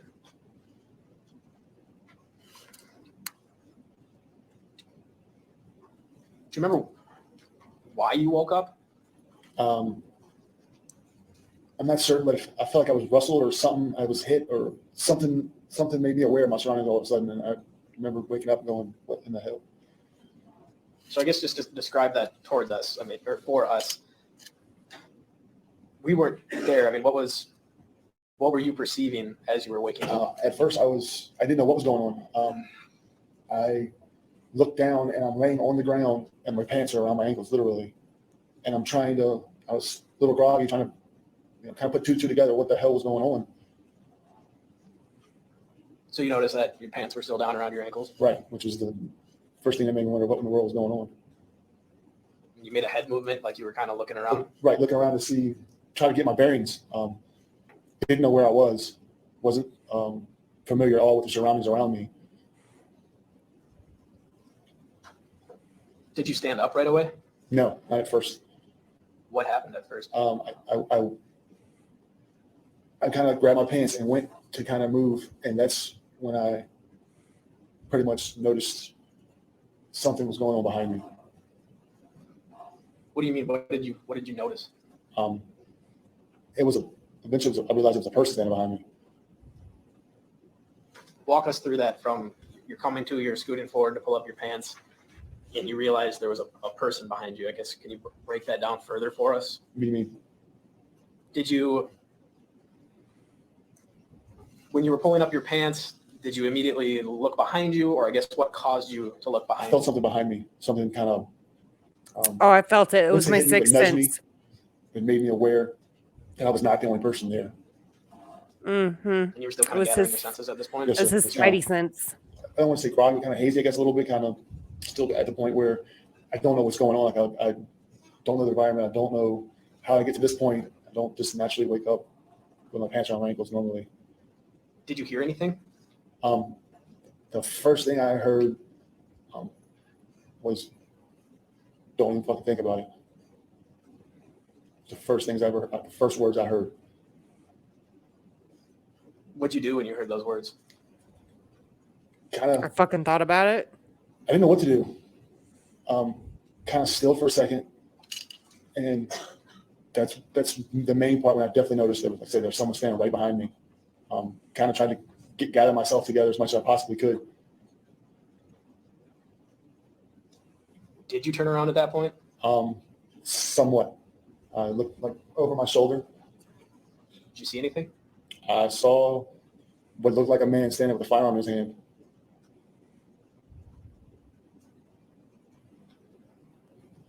What I don't exactly believe you. did you see as far as you can remember? It was fairly dark. I saw someone with So when he with a was hood telling his sweatshirt. story about his Couldn't really life, see any faces, just glimpse. Standing behind me, it looked like it was like in this direction, and which appeared to be a firearm in his hand. Right there. so when he was telling the story of his life, right?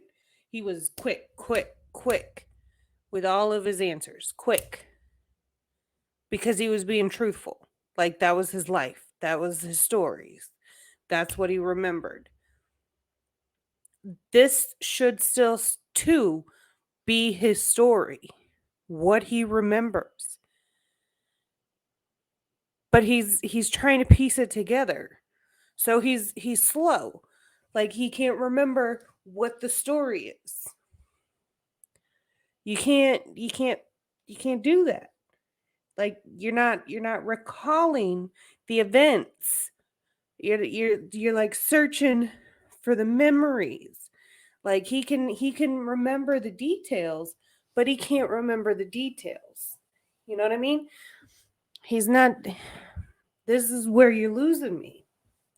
I mean, he didn't. I wasn't quite there in the first place, but like you could follow him when he was telling his life story.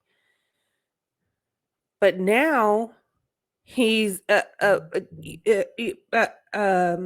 know, and I didn't know I just didn't know what was going on. Like there's no flow to it. This is still your memories. This is still your story. You should still be able to tell your story.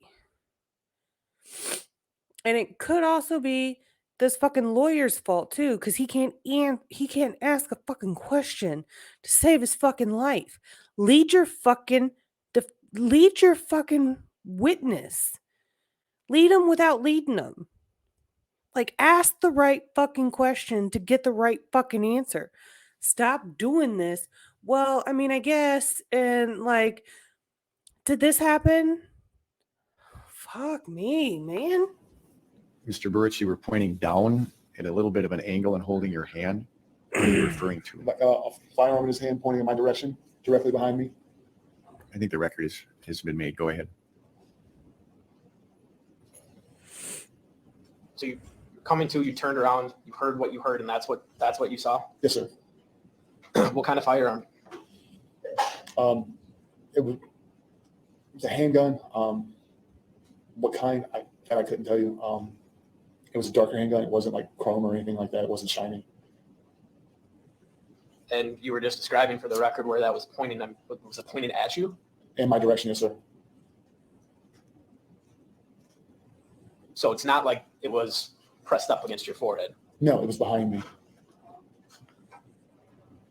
As you turn around and see this, I guess, could you tell if it was a man or a woman at that point? From the voice, from the rough outline of the person behind me, from what I could tell, I perceived it to be a man.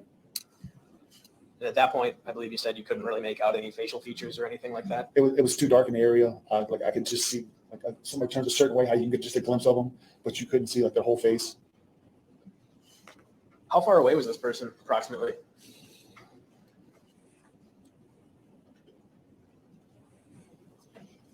I'd say no more than 10 feet, 7 to 10 feet, maybe at the most. And is You this would have these directly behind answers you? already If down. I'm this way, Come on. they were at an angle somewhat off behind me. The only time you should be struggling to answer a question is on cross. All right, Mr. Burch. Yes, sir. And the record reflect that Mr. Burch turned in the direction of about 7 or 8 o'clock in terms of where the person was in reference to him. Go ahead. Thank you, Judge. 7 or 8 o'clock, does that mean, I guess, where is that person standing, in the road or in the grass? They're in the grass area behind me. What happened next? Pretty much, I finished roughly gathering myself, like pulling my pants up. Just kind of still trying to pretty much gather myself, figure out like what were my options here. What do I have to do? Then I was instructed to move to the back end of the vehicle. What do you mean? I was told to pretty much don't think about doing anything stupid and move myself to the back of where the Blazer was, to the rear of the Blazer. So even if it By the was time you were Doug, told to move like towards how the the back of fuck the does Blazer, he know you had a chance to come outside take in your and he surroundings? knows Um, that that's his lady Pretty in the much so. back seat The getting close immediate smashed area. by this What do Andre you the mean when you Giant said you looking were motherfucker? considering or thinking about your options? If there was any way I could remove myself from the situation, Could have been a to be completely stranger. honest, if there's anything I could do to get out of harm's way, What types of things did you consider? running, screaming, trying to attack the person that had the firearm. No, you didn't, because this Did you do didn't any of those things? happen. I didn't think that I would be able, honestly, to be able to do any of these things without being harmed. You're a fucking liar. So when you were instructed to go to the rear of the vehicle, you did what you were told? Yes, sir. Can you describe that for us? You mean, I'm sorry. So you were, I think you said, laying kind of by the open passenger door in the mid of the vehicle Right. when you came to? And is that where you were when you were instructed to move towards the rear of the vehicle? I stood up, but I was pretty much in that same area. Yes, sir. So you did start to walk towards the rear of the vehicle? Yes, sir. I started look back at the individual, and motioned for me to move towards the back of the vehicle. The whole time, he still had the firearm pointing in my direction. Did he move at all? He moved as I moved this way. He also moved to keep the distance away, pretty much the same distance, but he moved at an angle as I moved away. So again, you were using your hands there. My understanding is you were moving towards the rear of the vehicle. He was moving towards the rear of the vehicle with you, but the way your hands made it seem, he was slightly further. At an angle ahead of me, right, and kept the same distance away from me as I was moving away. So that individual is doing that, and you walk towards the rear of the vehicle? Yes, sir. What happened next? Oh god. This is fucking painful. I, looking at my surroundings, and we're towards the edge of the vehicle, back towards the rear of by the bumper area or that vicinity of the car. That's when I kind of noticed my surroundings. What do you mean? I noticed someone or something laying in the back behind the truck or behind the Blazer.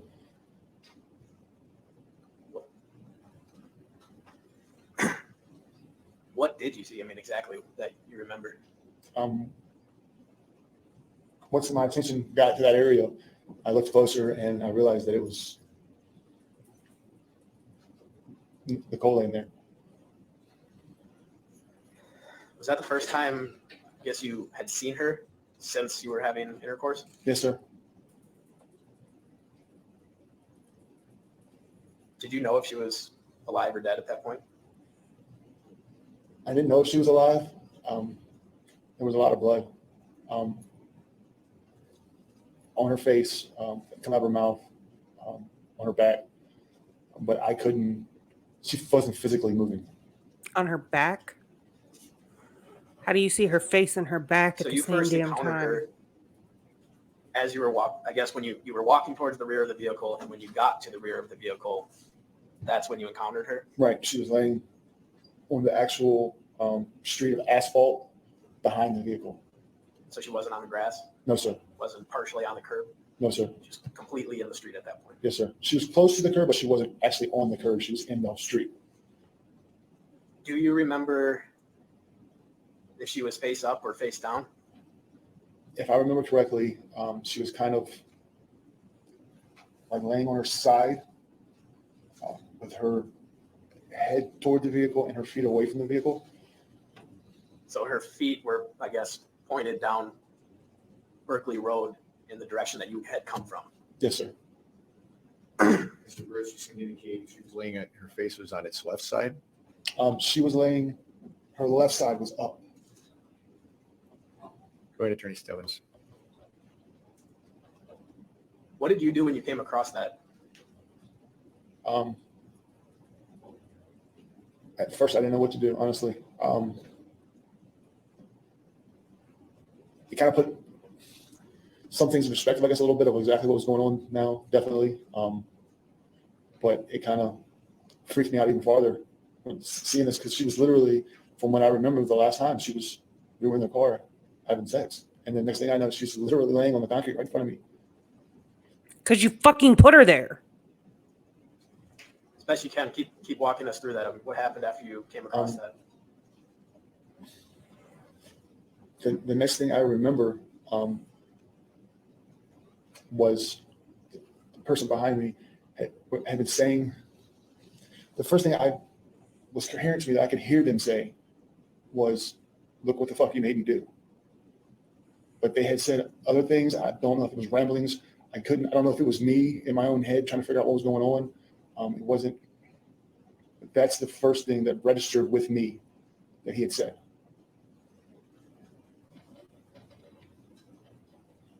Then what happened?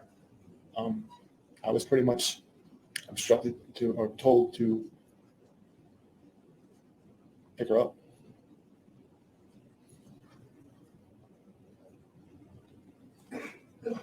Did you?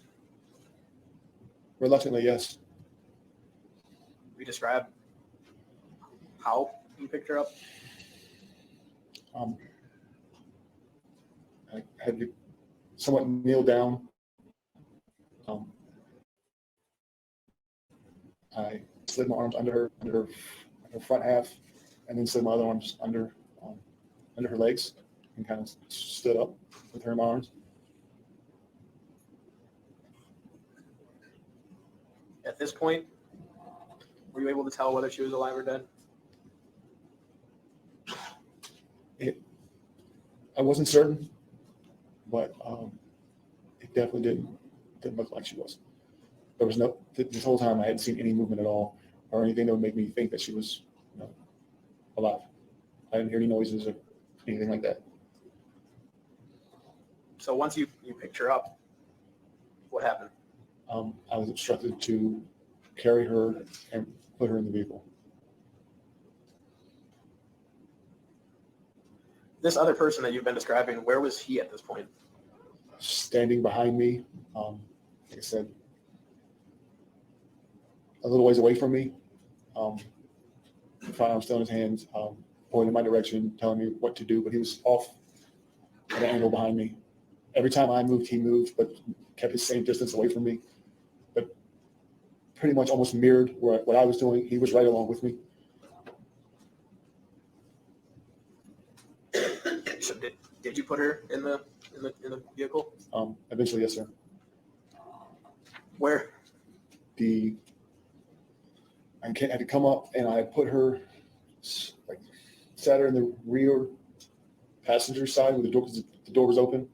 Put her in there, and then I top half in, and then I moved her legs and feet into a semi-sitting almost position. Okay. So you position her in there essentially in a way that someone would normally sit in that Right. seat. What happened after that? I was advised to shut the door, and then I was advised to go around. You were advised, vehicle or you were to my driver's door and to demanded. ultimately get in the vehicle. Now, George, you say you were advised by this individual. What was their demeanor like? I'm cold. I would guess the best way to describe it would be threatening, Sir, pretty much please. forceful, letting me know that this is what I want you to do and you're going to do it. In a way, I guess would be the best way to put it. Was he loud? Wasn't extremely loud, but more of a, I guess maybe it was like a commanding tone. Like let me know that he was speaking to me and what he meant everything that he was telling me to do. Whatever. I believe you said you closed the door once Nicole was in the vehicle. On the passenger side, yes, sir. Do you remember if the window was down? All my windows were down. All okay. Why? So is that front driver, front passenger, rear driver? Those windows were down. Yes, sir. When you closed the door, I guess, was Nicole? What happened? Anything when you closed the door? She kind of, I guess you could say, slouched a little bit more towards the. She was sitting in the rear seat, but she didn't lean against the door. She actually leaned a little bit away from the door, I guess, like almost sliding to the left a little bit. And you said, I guess, what did you say happened after you closed the door? I was pretty much instructed to go around the back of the vehicle, around to my driver's side.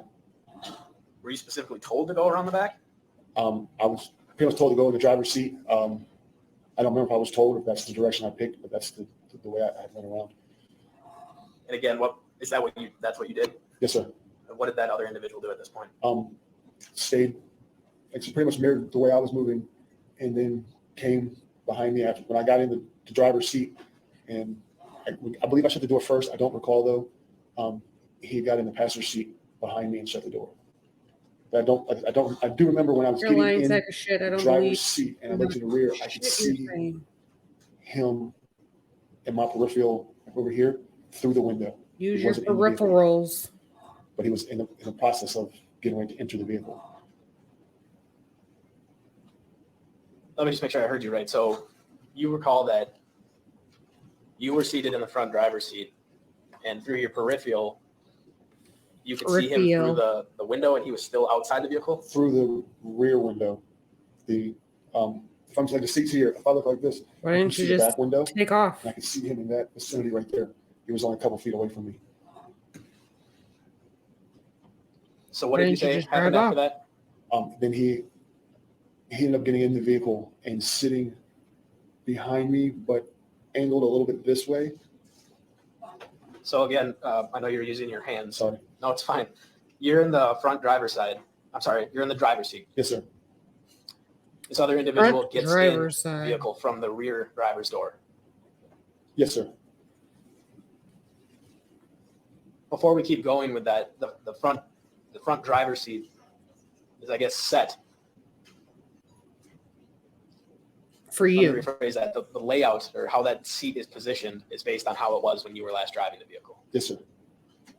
So how How the do you fuck have does that? he How fit? did you have that driver's seat positioned? The rear back half of the seat was tilted back a little bit. And unfortunately, I have to drive. A lot of people like to get in and put the steering wheel down some, but with me, I have to put it up some because if not, my legs rub the steering wheel as I'm trying to drive. And that's how the seat was when you got into it? Yes, sir. Okay, now you said this other individual got into the vehicle and was not seated directly behind you? Directly behind me, but off center just a little bit to the right side, right here a little bit behind me to my, I guess that'd be 5 o'clock. So not directly behind you, somewhat closer to the center of that back passenger seat or back seat. A little bit over, not center, but moved over a little bit. Yes, sir. But that's where Nikki was. What'd 'cause you do she once you were in the slouched vehicle? over.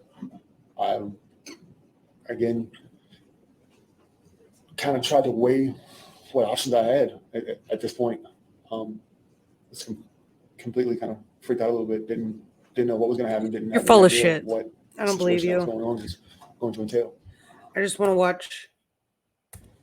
I just want to watch Cross because I'm tired of listening Still, to you talk. was I running want to hear options, them. trying to figure out what my talk options to you. might be.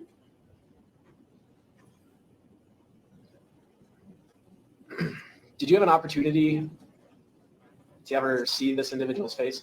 The first time that I saw Be right back. the best physical image of this face was when I looked in my rearview mirror And when was that? when I first started driving. Because once I started the vehicle, you have your interior lights, and the interior lights were bright enough that I could actually see someone. I That's could a see the lie. reflection You in the mirror. can't I see couldn't physically try and look at people them. in the back seat And with your again, at interior At lights that point, on. did you know who that individual was? Never seen them before in my life. How the fuck do you see people with your Do you know who that interior individual is lights? now? Now I do. With your Who was overhead it? lights? It's that feature. You're a fucking liar. So let's keep moving. You both get in the vehicle, and what happens next? Oh yeah, let's keep moving was told because I to- know you're a I fucking was parked on the liar. right side of the And street. I'm breaking and I all the was ethical told rules, to turn letting the you vehicle sit up around. here on the stand So and lie. I don't recall if it was a right turn or a U-turn, but I turned the vehicle around and went in the opposite direction of what the vehicle was facing. Did you have your seatbelt on? No, I actually tried to put it on, and you've seen on movies before and things like that. And the only thing that come to my mind, the only option I had at that time was to wreck the car. And that's when I thought to reach for my seatbelt and put my seatbelt on. And then I was advised, don't even fucking think about it. Don't touch it. When I reached up to grab it. Were you in pain at this point? I don't recall. It was more adrenaline pumping. I wouldn't say pain. I wasn't aware of it. I was more shaking and adrenaline just in the moment at the time. Were you bleeding? Not that I'm aware of, sir. I had blood on me, but I don't think it was mine. So you turned the vehicle around? Yes, sir. So you were heading back towards the way you originally came from? Yes, sir. Keep walking us through that, George. What happened next? I was driving, and while I was driving, I was told where to turn and which ways to go. I remember turning. I don't remember which direction we turned, but I remember I want to say it was like a four-way, maybe a stop sign or something, and I was told to turn it. I want to say it was left. I don't remember to be complete. I just remember I was told directions on which way to go and where to turn. What was this other? Well, what was Dietrich's demeanor like at this point? Still behind me, still being forceful, telling me what to do. As far as I could tell, from what I could see from the glancing in the rearview mirror, he still had the firearm on me and was still sitting in that same direction behind me. While you were driving, did he ever touch you with the firearm? He nudged me. I can't say what it was that hit me. From what I've seen in his hands, I believe that's what it was, right behind me on this side. But for certain, I can't say. So he's telling you to turn whatever he's telling you. Go straight, go left, go right. Yes, sir. For the most part, were you on a paved street? Yes, sir. Line road, paved road.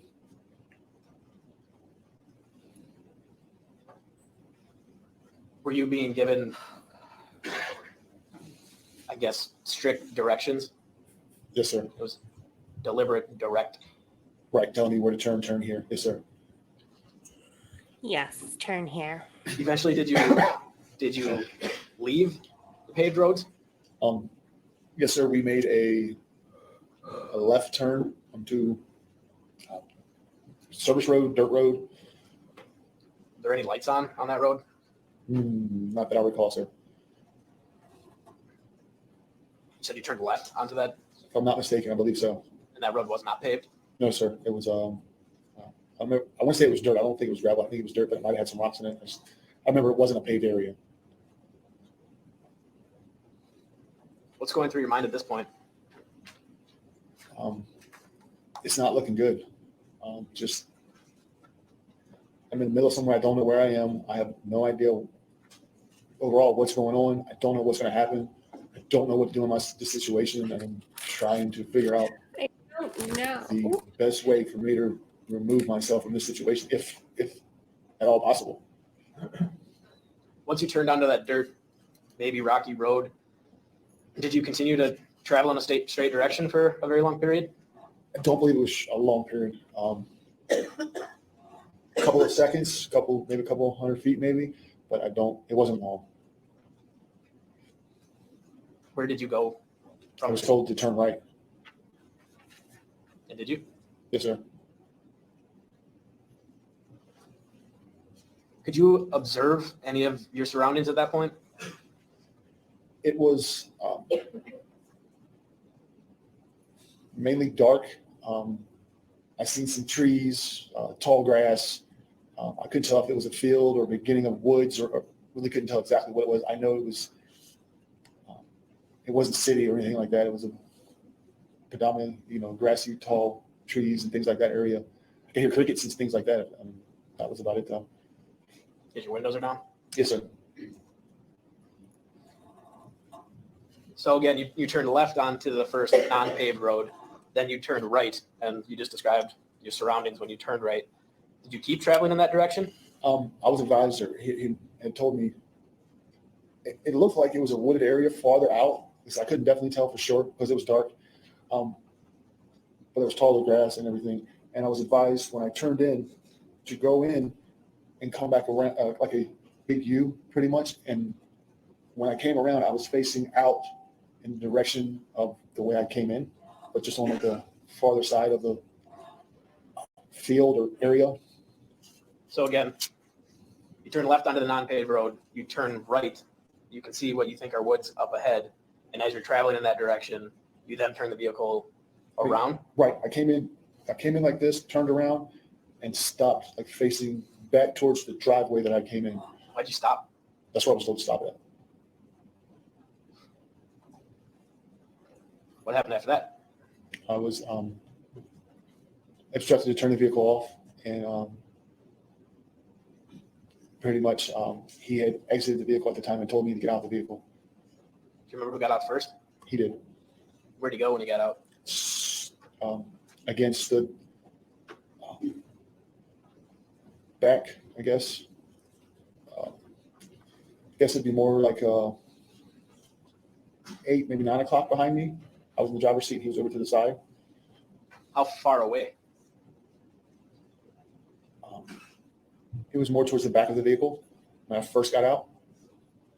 Then after you were out, where was He he? took a couple steps farther back. So you did turn off the vehicle? Yes, sir. Did you take the keys with you? No, sir.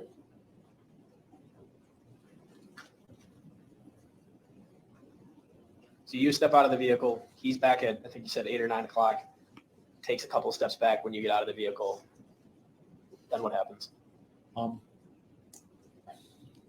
was told to pretty much reach in from the driver's side and grab Nicole and pretty much bring her out of the vehicle.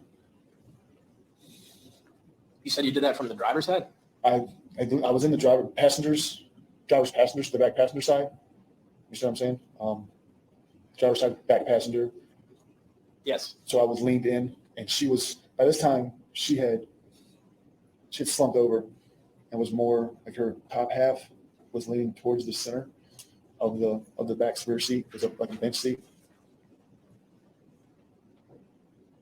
So she was still mostly in the rear passenger seat. So where you basically, she placed her was before, laying Yes, sir. on him but she had become slumped over towards the center whole or way the other while side they of the were vehicle. driving. And he didn't say You anything. at that point removed her from the vehicle? It was somewhat difficult, but yes, Did you say you did that from the driver's side of the vehicle? yes. So you had to reach from the driver's side over to the passenger side of it. Right. The vehicle's not a huge vehicle, but I leaned in the back door and reached over, and it's on a couple feet to rigidly be able to grab her. Why didn't you go around to the other side of the car? That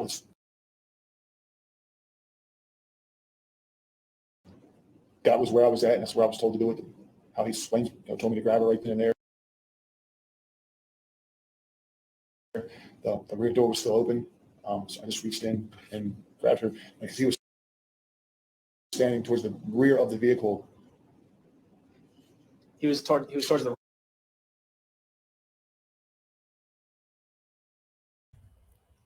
rear of the vehicle, but he wasn't right at the rear of the vehicle. He was parallel Sir, I don't believe you. to the vehicle. And I was up here. He was standing back here. I was up here reaching in the vehicle, and he was standing catty corner from me. Nobody understands what you're saying. Did you? Yes. How did you get her out of the vehicle? I had to pretty much grab her arms or under her arm area and pull her across the seat. Was that somewhat difficult? Yes, sir.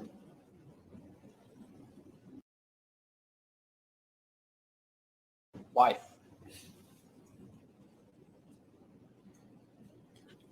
It's pretty much dead weight. Pretty much dead weight.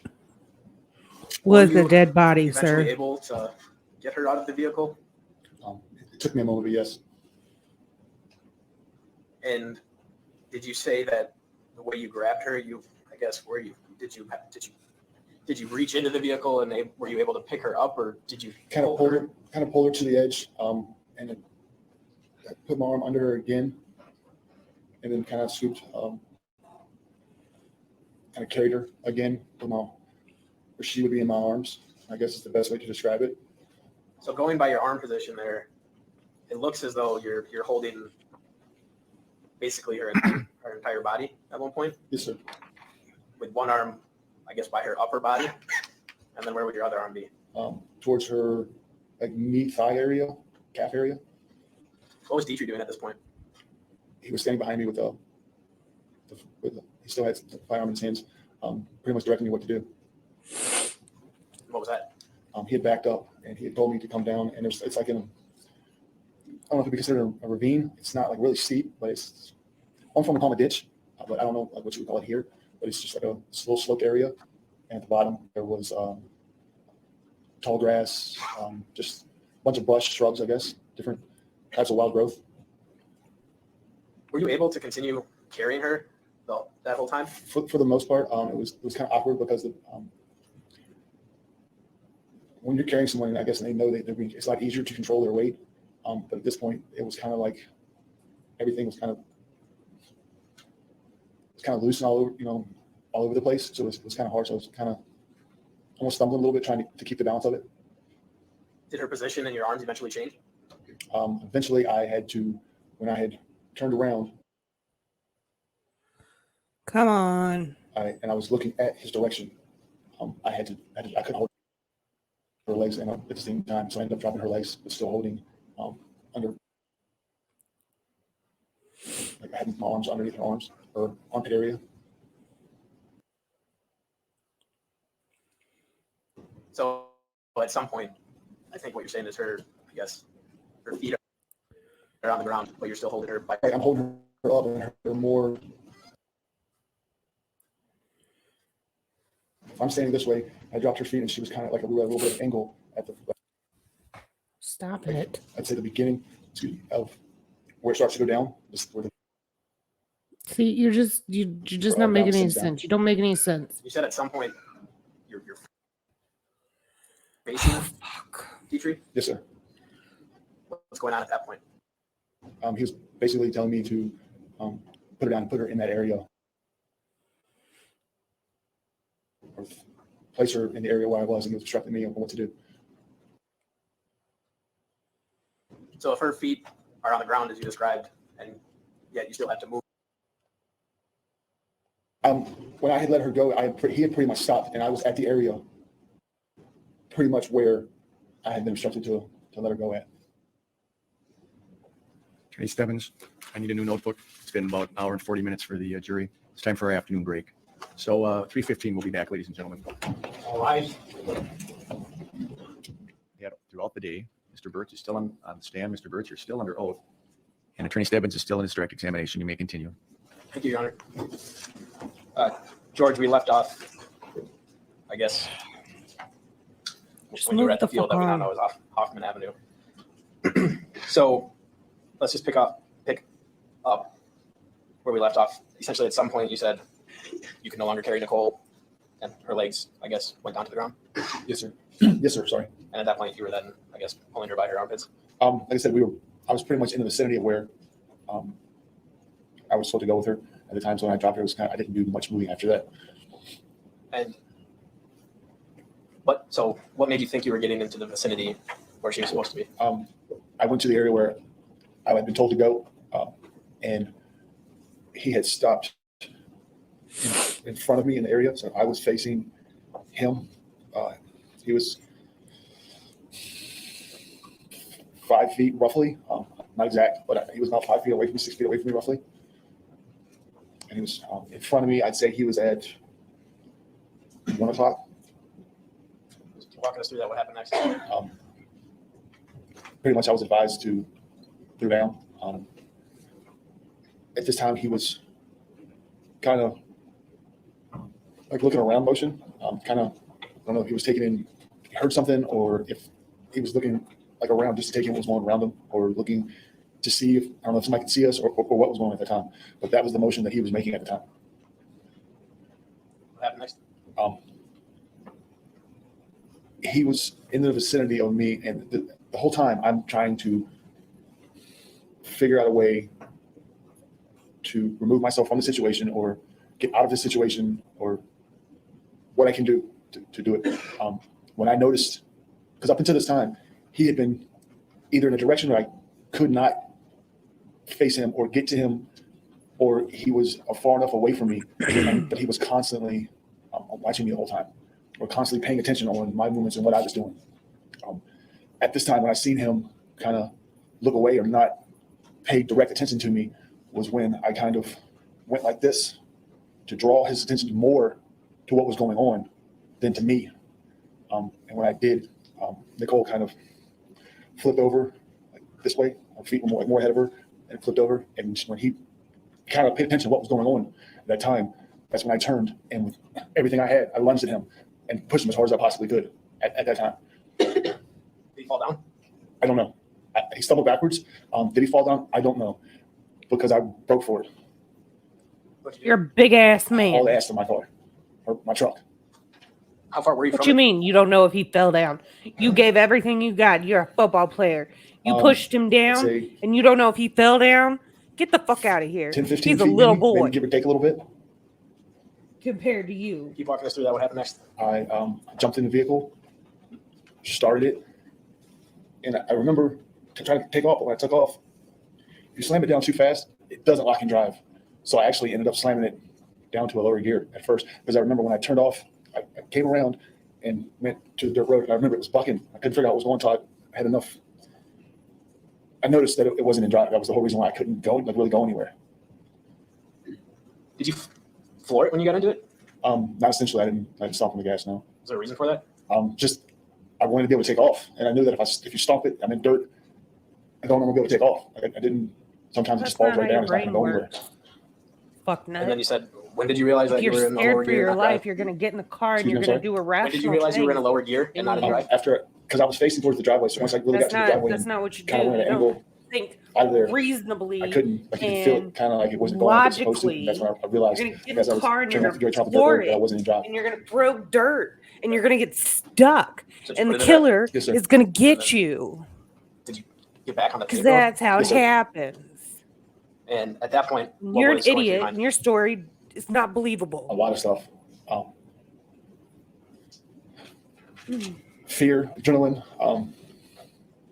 Wasn't sure what had just happened. Was somewhat glad that I was out of that situation, but kind of still freaked out, I guess would be the best way to describe it. So what'd you do next? I remember eventually I actually lit a cigarette, trying to calm down because I didn't know nothing. I didn't know my environment. I didn't know where I was, Well, I would like a cigarette Um, now too, and I just wanted to get out of there. I George. just wanted to get But I'm stuck here home or listening to somewhere you. safe. So what'd you do? I had to pull out my phone, and Samsung has a button on it that you press the button and you say, "Hey Google," and then you tell them what you want. And I told them to give me directions on how to get back to 912 South Greenwood. Do you remember where you were when you asked your phone for directions? I have not a clue. Did your phone end up giving you directions? Yes, sir. Did you follow those directions? Yes, sir. It'll if you enable it, which I've always had it, it talks to you, so you don't even have to look at it. I don't know if I still was or not. I remember that somewhere in that time I had smoked a cigarette or was smoking a cigarette. They were in my center console. You remember doing anything else on your drive home? What do you mean? On your way home, do you remember doing anything else while you were driving? I remember looking over and seeing some stuff that was hers sitting in the vehicle. Do you remember if this stuff was in the front or the back seat? I don't remember exactly where it all was. I knew that it was multiple of things. It wasn't just like one item. What'd you do with it? Honestly, I freaked out and I threw it out the window. Do you remember which window you threw it out of? It was the passenger side. Don't remember if it was the front passenger or the side passenger. the Blazer's not that huge of a vehicle, so literally I can reach to the back window. Do you remember if, I guess, was there a lot of stuff? Did you make multiple throws? Do you Why remember any of would that? you throw things out your I back remember- window? Well, as far as I can remember, I made 2 throws. I don't remember being more than that, but it could have been. I can't say for certain. Like I said, I was completely razzled. After that, did you, I guess, go home? Eventually, yes, sir. What'd you do when you got home? I went in the house, honestly, and took a shower and washed. I had blood on me, on my hands and on me from where I carried her. Did you have blood on your clothes? What you do with I your believe so, yes, clothes? sir. What'd you do with your clothes? I took a shower and washed my clothes. Was anybody awake when you got home? No, sir. Were you bleeding Not anywhere that I found. No, sir. over the course of this process? In the shower, doing your laundry. Were you in pain? I noticed when I was washing my hair that that part right here roughly was sore. I wouldn't say an excruciating pain or anything, but I noticed it was sore. Like I had bumped my head or something. Was there a cut? Enough No. to knock you out. Bleeding? No, sir. What'd you do after you got out of the shower? I went upstairs into my room Went to and I bed? remember the house that I'm in is it's an older house and there's like plaster stencils on the ceiling. And I remember sitting there just like trying to replay things that had happened over the night and wondering like, what in the hell has just happened? What just went on? Trying to just piece it all together. Was it just a nightmare or, just what? Why didn't you call the police? Then what? Eventually I ended up passing out. And for a while when your adrenaline was rushing and everything was going on, it seemed like everything was moving so fast, but at the same time it was moving really slow, almost in slow motion. And then once I had a chance to actually sit there for a second, it was just like completely draining. Like everything had just, you feel this overwhelming exhaustion. What's the next thing you remember? I want to say it was Ed waking me up or waking up, someone hearing a noise or something waking up. Okay, and then what happened? I remember Ed saying, "Come on, we had to leave. We had to go and get gas, and then we were heading for the fishing trip." And that's when you went to Racine Yes, sir. and you went fishing. Yes, sir. You didn't call 911. No, sir. You didn't call Jordan. No, sir. You didn't tell Ed. No, sir. You went fishing. Yes, sir. Why would you not tell someone what you just went through? Because I thought I'd get in trouble. One, I didn't even know who to talk to. How do you have a conversation with someone about something like that? Like, what do you say? You call the police and say I was held at gunpoint I by grew up this an only child, crazy and I've ass man. experienced a lot of things that sometimes you just keep them inside. And it just, now I see that it, And this it's is completely what he wrong. I should made have said something. you I should have do. done something. But in the time, I kind of imploded and kept everything inside. Help me understand this, Jordan. Why would you not call the cops? I was scared to speak to the cops. Why? I was on probation. Oh, please. What were you on probation for? Grand larceny. What's that? So Money. It's pretty much simple theft. Simple theft. So you were Then on why is it probation called for brand larceny? theft of property. Yes, sir. And that played into why you didn't speak to the cops? Yes, sir. Well, what would have happened? I mean, what were you afraid of? 5 years in prison. At minimum. Okay, well now you got life. The suspended time was like it's roughly about 5 years. Why didn't you tell Ed? Didn't want him to be an accessory. I honestly don't know why I didn't say anything. I don't know. It was just where I'm from. You don't talk. You don't tell about things you've seen. You don't tell them people. People get killed all the time where I'm from for that. And I fear for my own safety if I would have ever said anything because, like I said, where I'm from, it happens all the time. People go to telling people and tell things and they end up dead. They never make it to court. They never make it anywhere. They find them dead. Hmm. Did you follow this case on the news? Yes, sir. What did you learn from the news? The body had been found, and inevitably, or after the next couple of days, that Doug had been arrested. You still didn't come forward with information? No, sir. At that point, my reasoning was still somewhat the same, but in my opinion, they had the person that had done it. And I figured that they would see that and they would know that. When did you learn that Doug was released? I never did until I was arrested.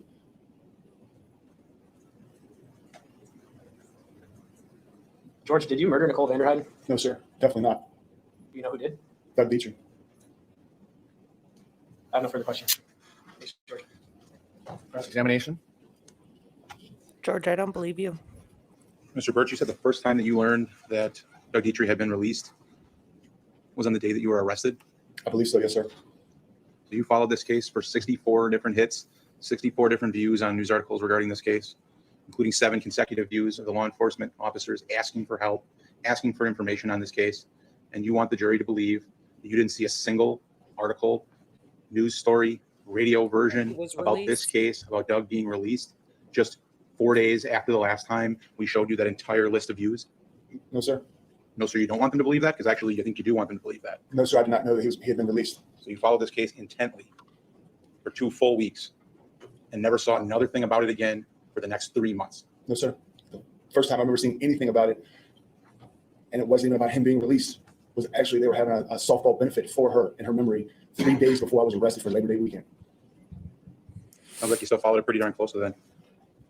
No, it was on the news. Sure. You watch the news regularly, right? No, This case was covered all the time. When you watch regular TV, they show certain things.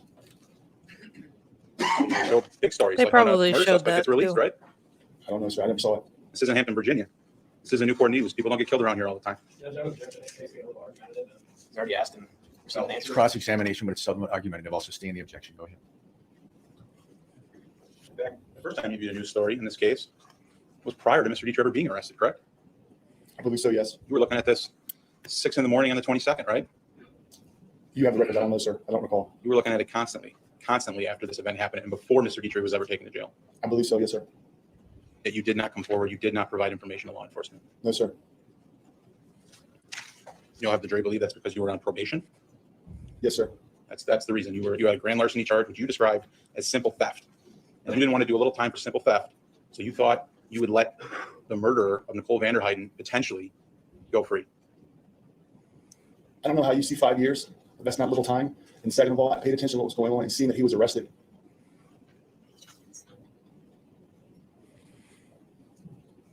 You didn't do anything wrong in this crime. Why would you have anything to fear from your probation agent?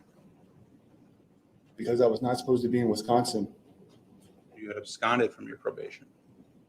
Is that correct? Well, I'm in Wisconsin, sir, and I was on Virginia probation. When you sat down and you explained to your kids that you were moving to Wisconsin, is that one of the things you guys talked about? I don't make my kids aware of my personal problems when it comes to things like that. But you don't sugarcoat anything either. Despite the fact that you were on probation in Virginia and your wife lived in Virginia and your kids were in Virginia, you up and moved to Wisconsin. Is that right? I was visiting, sir. You were visiting here? You went and moved I here? didn't have permanent residence, sir. You've been here from March of 2016 until September of 2016 when you were arrested, correct? Yes, sir. You didn't think that was your permanent residence? You hadn't moved here? You're just visiting? I had not established my own residence, sir. I was staying with someone else. So I decided exactly what I was going to do. You see how his tone changes, though? Isn't it true that you didn't tell law enforcement about this because you didn't think anybody was going to believe this story? No, sir, not at all. You thought that this was a perfectly logical, reasonable story that anybody would believe. It's the truth. No, it's not. The truth is that before May 21st of 2016, you never met Nicole Vanderheiden, correct? 20th to 21st, yes, sir. The first time you ever saw her was when you observed her in that bar that night at Richard Cranium's, correct? Yes, sir. The truth is that you were attracted to Nikki from the moment you saw her, right? I thought she was attractive, yes, sir. When did you decide that you were going to have sex with her? Later on, after we had hung out together, and we had both expressed we were into each other. Is that when you went to your home? You were going to have sex with her when you got there? I hoped so. When you That's left your home, did you bring a disgusting. condom with you? I think I did, but I don't recall. You drove Nikki home that night, right? That's the truth. Yes, sir. You drove her to an area that you'd never been to, that you were not familiar with at all, correct? Yes, sir. You drove her down Broadway, you crossed the bridge into Pier, correct? I believe so. I'm not familiar with the area, but if you say so. And you drove down Highway G past a bunch of businesses, past some residential areas. I guess so, sir. I was more interested in talking to her in the conversations we were having. But if you say there's businesses there, I'm sure there is. To be fair, Mr. Burch, not only did you drive her that night, but you're also familiar with all the maps in this case, with the location, with all the discovery that was provided. You know You've been where here that location is this now, whole right? time, I right? couldn't go there right now if you told me you freed me from this charge if I could find it. You drove Nicole out in front of her You're a house, correct? liar. Yes, sir. That's the truth. You parked there out in front of Berkeley Road, correct? Yes, sir. You had every intention of having sex with Nicole that night, correct? I was hoping that was the way it was going. That's the way it seemed like it was leading. Yes, sir. Did Nicole tell you that she had a young baby at home, that she was a nursing mother? I believe she had said something about it. The nursing part, I'm not sure. I do believe she said she had had a child because she had mentioned to me that she had a babysitter. I thought she told you that the kids were out of town with their dad. I said those two, but I also said when we got there, the light was on. She said the babysitter was up. Why would that be a problem? Why wouldn't you just ask the babysitter to go home and go inside? Sir, I don't know. I've never been in her house. I don't know her babysitter. So Nicole would rather have sex with you in front of her neighbor's home with your butt hanging out the door of the car than ask the babysitter to go home? Sir, I don't know. I wasn't the one making decisions. You mentioned that you started fooling around with Nikki, correct? Yes, sir. At some point her shirt came off, right? Yes, sir. She had on two shirts, right? A tank top and an overshirt. I believe so. I'm not exactly sure. You've been here during this But they were trial, both right? completely off at Fucknut. some point, right? Yes, sir. You're touching her breasts? A little bit. Did you note that they were engorged? I noticed they were big. Engorged. You wouldn't have been able to I touch wouldn't those. say I'd never seen them before, so I wasn't sure exactly what they were supposed to look like. She hadn't nursed in 7 hours. I don't know that. You wouldn't let you Was touch there those things. Actual breast milk in her breast? I don't remember seeing any. In her breast, I couldn't tell you. I don't remember physically seeing any. I That didn't spend would be a long lie. time in her Okay. breast area. First of all, Not- as a woman that has previously pumped and breastfed,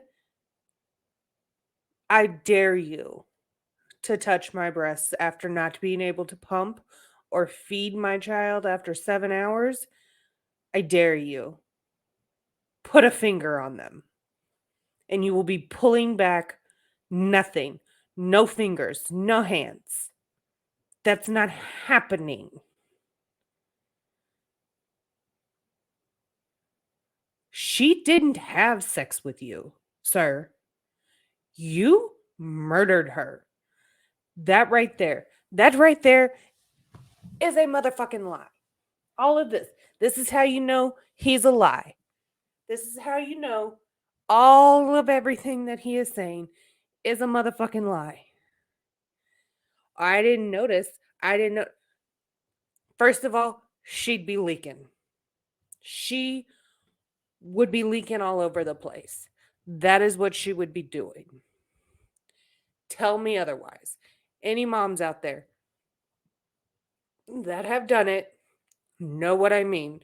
You wake up in the morning and you miss that night pumping or feeding, you're leaking. I don't care who you are. If you've gone 7 hours, you're leaking. And if somebody's touching it, you're leaking. Get the fuck out of here. Not that I recall, sir. That they were sore when you touched her? Not that I recall. You started out Fucking with liar. Nicole fooling around in the front seat of the car, right? Yes, sir. Not touching those Was the breasts. dome light on or off at that time? Don't believe the dome light worked, but I don't recall. It's convenient. You said that It's all convenient. of the windows to the vehicle were open. Narc. Yes, sir. And when did all of the windows get opened? I believe they were open when I was driving, because it's a nice day. It was probably in the So you got all 70s or the 80s that windows day, roughly. open? How can you hear each So other I like to drive with talk? the windows down whenever I have a chance. Back, front, all the way open. It's They really go down loud. predominantly all the way down the back. Yes, sir. Both were open all the way in the front. I believe they were all the way down. After you are making out with Nicole in the front seat, you at some point move to the back seat of the car, correct? Yes, sir. And you walk around to the passenger side of the vehicle to the back seat. Is that Yes, right? sir. And you don't remember how Nicole got into the back seat? I don't remember if she got out and got into the back or if she just climbed over the center console and got into the back. There was no way I could climb to the back Why'd you walk around to the passenger side? because I'm big and I wouldn't fit that easily behind the driver's seat. So the driver's seat had been pushed all the way back? I don't know if it was all the way back, but I can barely fit in the car as it is. And if it had been moved at all, I wouldn't be able to fit back there. I But would Doug feel fit like back it's there all just the, fine. yeah. I believe so. I'm just fine. I don't know. You'd have to ask him about that. You said that you were having sexual intercourse with Nicole while she was in the backseat of that car, right? Eventually, yes, sir. And what did she tell you about how painful it was? She didn't express that she was in any pain at all. You were here through Dr. Rogalska's testimony about the contusions and abrasions on her mons pubis, right? Yes, sir. About the contusions on the vestibule, her urethral orifice, those contusions. Jesus. Remember that? Yes, sir. The contusions on her lower vaginal vault. You remember that, right? Yes, sir. Blood in her vaginal vault. You remember that? I believe so. Deep, soft tissue contusions to her mons pubis and abrasions to her left breast. You heard the doctor explain those injuries and explain that they would be painful injuries, even if they were consensual. You heard that, right? I believe that's what she said, but I'm not sure. Caused by penetration. Correct.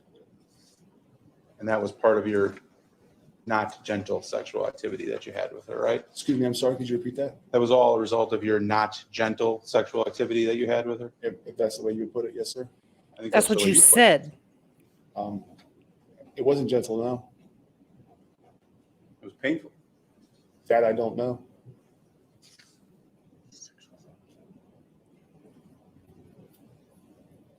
Painful because it wasn't consensual, right? No, sir. That's not true. What really happened was you drove Nicole home 20 miles away from where you lived, fully expecting that you were going to have sex, right? That was your expectation. You were going to have sex. That's why you're driving her home, right?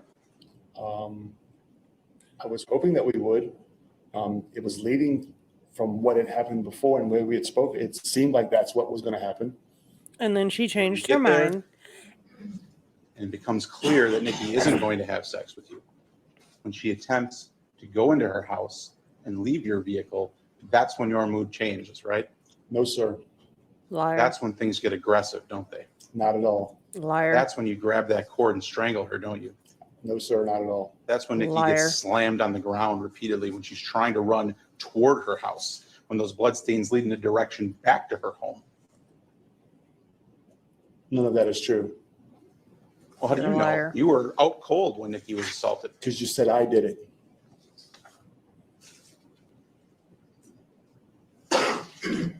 Nikki was strangled. She had a fractured jaw, correct? I don't know, sir. That's what the medical examiner said. But I can't speak for sir. I'm not a doctor. You heard all of that, right? Yes, sir. You saw her injuries. You sat through court to see the defensive injuries to her hands, to her feet, to her palms, to her fingernails, that she fought for her life, right? According to what the doctor said, yes. And you were just out cold during all of this? Yes, sir. And Liar. you say that Doug Dietrich did this, but of course, you didn't see that happen either, did you? I cannot say for certain, no. But you just And said you'll have the jury believe that Doug Doug Dietrich did it. sat there and did all of these things to his girlfriend while you were just out cold on the lawn hanging out. I wasn't With your dick hanging out. out. I've been knocked out from behind, sir, when I didn't know anyone was behind me. Actually, you didn't say you were knocked out from behind. You didn't remember what happened. You were having sex, and the next thing you knew, you woke up on the ground, right? It made me lead me to believe that I had been knocked out because I didn't pass out from standing there. But you don't You recall don't any know. pain, so how do you know?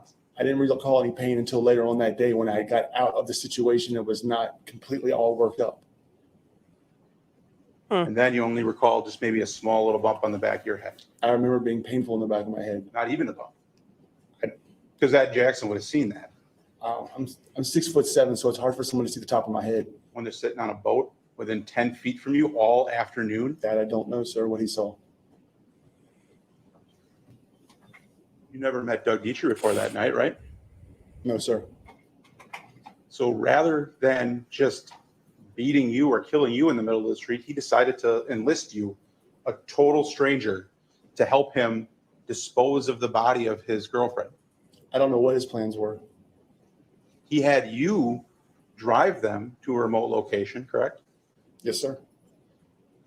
He thought it would be a good idea to have a complete stranger know where he's dumping a body. I don't know what he thought. You'd have to ask Mr. Dietrich about that. I did. And you described taking Nicole's body. You're the one who carried her body to her final resting place, did you not? If that was her final resting place, yes, sir. You dragged her into that field. You dumped That her was on her the ground, final right? resting I didn't place. drag her anywhere. You said you That's what fireman's you carried. said. I said I You picked her up dragged and her. carried her over there, and at the end, I dropped her feet. I didn't say anything about dragging her. You didn't say anything about dropping her feet. You said you had her by the arms. Which is it? My exact story, if you would go back and look, was that I picked her up, carried her out of the car over to the position of roughly where it was, and let her go and had my arms under her towards the end. And then you dropped her Why are you feet, getting were mad, carrying bro? her? I Tell didn't your go any farther. story. I said that If already, you told sir. your story Stop and there right wasn't there. holes in it, Roughly, we didn't go much farther than anywhere, right there. maybe How far down somebody the would believe embankment were you. Big country ugly. We were at the descend, so I don't know how far that goes down. I'd never been there before, so I couldn't tell you exactly how far I was down there, and it was dark. You were down the embankment, We were not at the bottom, no. It was still inclined. and Doug was coming down the embankment with you. He was standing in front of me. As I was looking that direction, he was in front of me in the incline like this. He was not ahead of me. He was like right in front of me. He was not ahead of you, but he was right in Just front. had one hand out and the other hand So directly in confused. front of him. I would say His other hand, is that 1 correct? o'clock roughly, sir. 1 o'clock in front of me. Yes, sir. So just so we have a record, go ahead. So clear this up for me. You're backing down the embankment with Nicole's body in a fireman's carry position, right? No. What are you doing? I told you before, and I will say it one more time for you, sir. I was carrying her over to this area. When I got to the final position, I let her legs go because I could barely carry her because it was all like going off and on, like it was kind of hard to manage carrying her without losing my balance. That is when I let her go, and I was still bracing her with this arm. I ended up putting both my arms under her shoulders. Douglas Dietrich was standing in front of me at this time. Looking right at you, just like you're looking. 1 right o'clock at me. roughly. Yes, sir. And is Doug higher or lower than you in terms of the ground?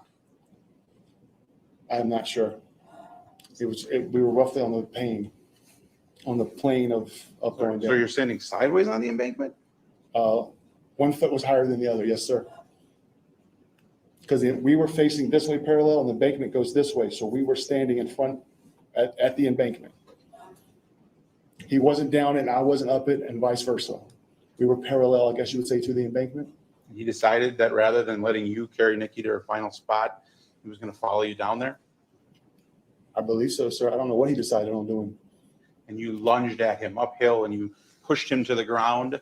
We were on the same plane again, sir. I didn't lunge uphill at anyone. You lunged and you shoved him Yes, sir. and you ran, Yes, sir. just like in the movies, right? I don't know what movie you're referring to, sir. I don't know. You referred to the movies before when you were talking about how in the movies they put the seatbelt on and they How you try to think of ways to get out of a situation. That's what you're doing now, aren't you? No, sir, at all. Sustained, it's argumentative, go ahead. I mean, it is because he's a fucking liar. You testified earlier that you realized I argue with the fucking only after a liar. period of time that you had pulled that lever too far and put the vehicle into a lower gear, right? Yes, sir. When did you realize that? When I was trying to drive off the dirt road into the main road, roughly, While you were in the dirt road, you were going pretty slow. I don't know how fast I was going. I wouldn't say it was slow, but I wasn't going as high rate of speed. No, Is it sir. possible that you realized that you had lowered the car into too low of a gear only after you saw that the state provided to you? You traveled 82 feet in 15 seconds. I do not know how far I traveled, sir. 82 feet in 15 seconds. What is that? 5 miles an hour? I don't know. Just cruising slowly out of that field, right? You're not in a hurry. Come up. So after you meandered slowly out of that farm field and got out to Hoffman Road, you said Meandered. at some point you had to ask Google how to get home. I never said I meandered slowly out of the road, sir. But yes, after that I did. He didn't use say Google you to get said home. it. Ass And you face. don't recall where you were when you entered those directions into, No clue. I'd never been in the area before. had you turned right out of the driveway? I don't recall. I think I might have, but I don't recall to say certainly. When you got to the edge of the road there by Hoffman and GV, did you happen to notice the sheriff's station right there on the left? I don't know where that is. Your testimony that Mr. Dietrich does know where that is. If you say so. You were here, weren't you? I believe he does, but I can't. Like I said, I can't speculate on what Mr. Dietrich knows. Oh my God, you were here for his testimony. You drove right weren't by you? that station, right by You that sheriff's station, even coming and going, didn't you? Pay attention. Have you paid Not that attention I'm aware to of, sir. any of your I didn't trial? see anything or anything that stood out that would say, "Hey, this is a sheriff's station." You didn't see it all lit up at night with the big gold star? I didn't honestly pay any That attention to says it, sir. fucking sheriff station? You had an opportunity that night, could have stopped right at the sheriff's office and reported this. Oh You also could have called 911 that night, right? But he was on probation. Immediately after leaving, you could have called 911. If you say so, sir. Not if I say so. You telling me you couldn't have called 911? You had your phone, I'm sure I physically could have pushed 911 button. Yes, sir. but you chose not to call this in. Correct, sir. And you said yourself, you didn't even know for sure that she was dead. You thought she was dead, but you didn't even know. For everything that I'd seen, I thought she was, but I didn't. You didn't know. I didn't check her pulse. No, sir, I did not. And this body you just dumped in the woods and went about your day. You didn't call it in at all, right? No, sir, I did not.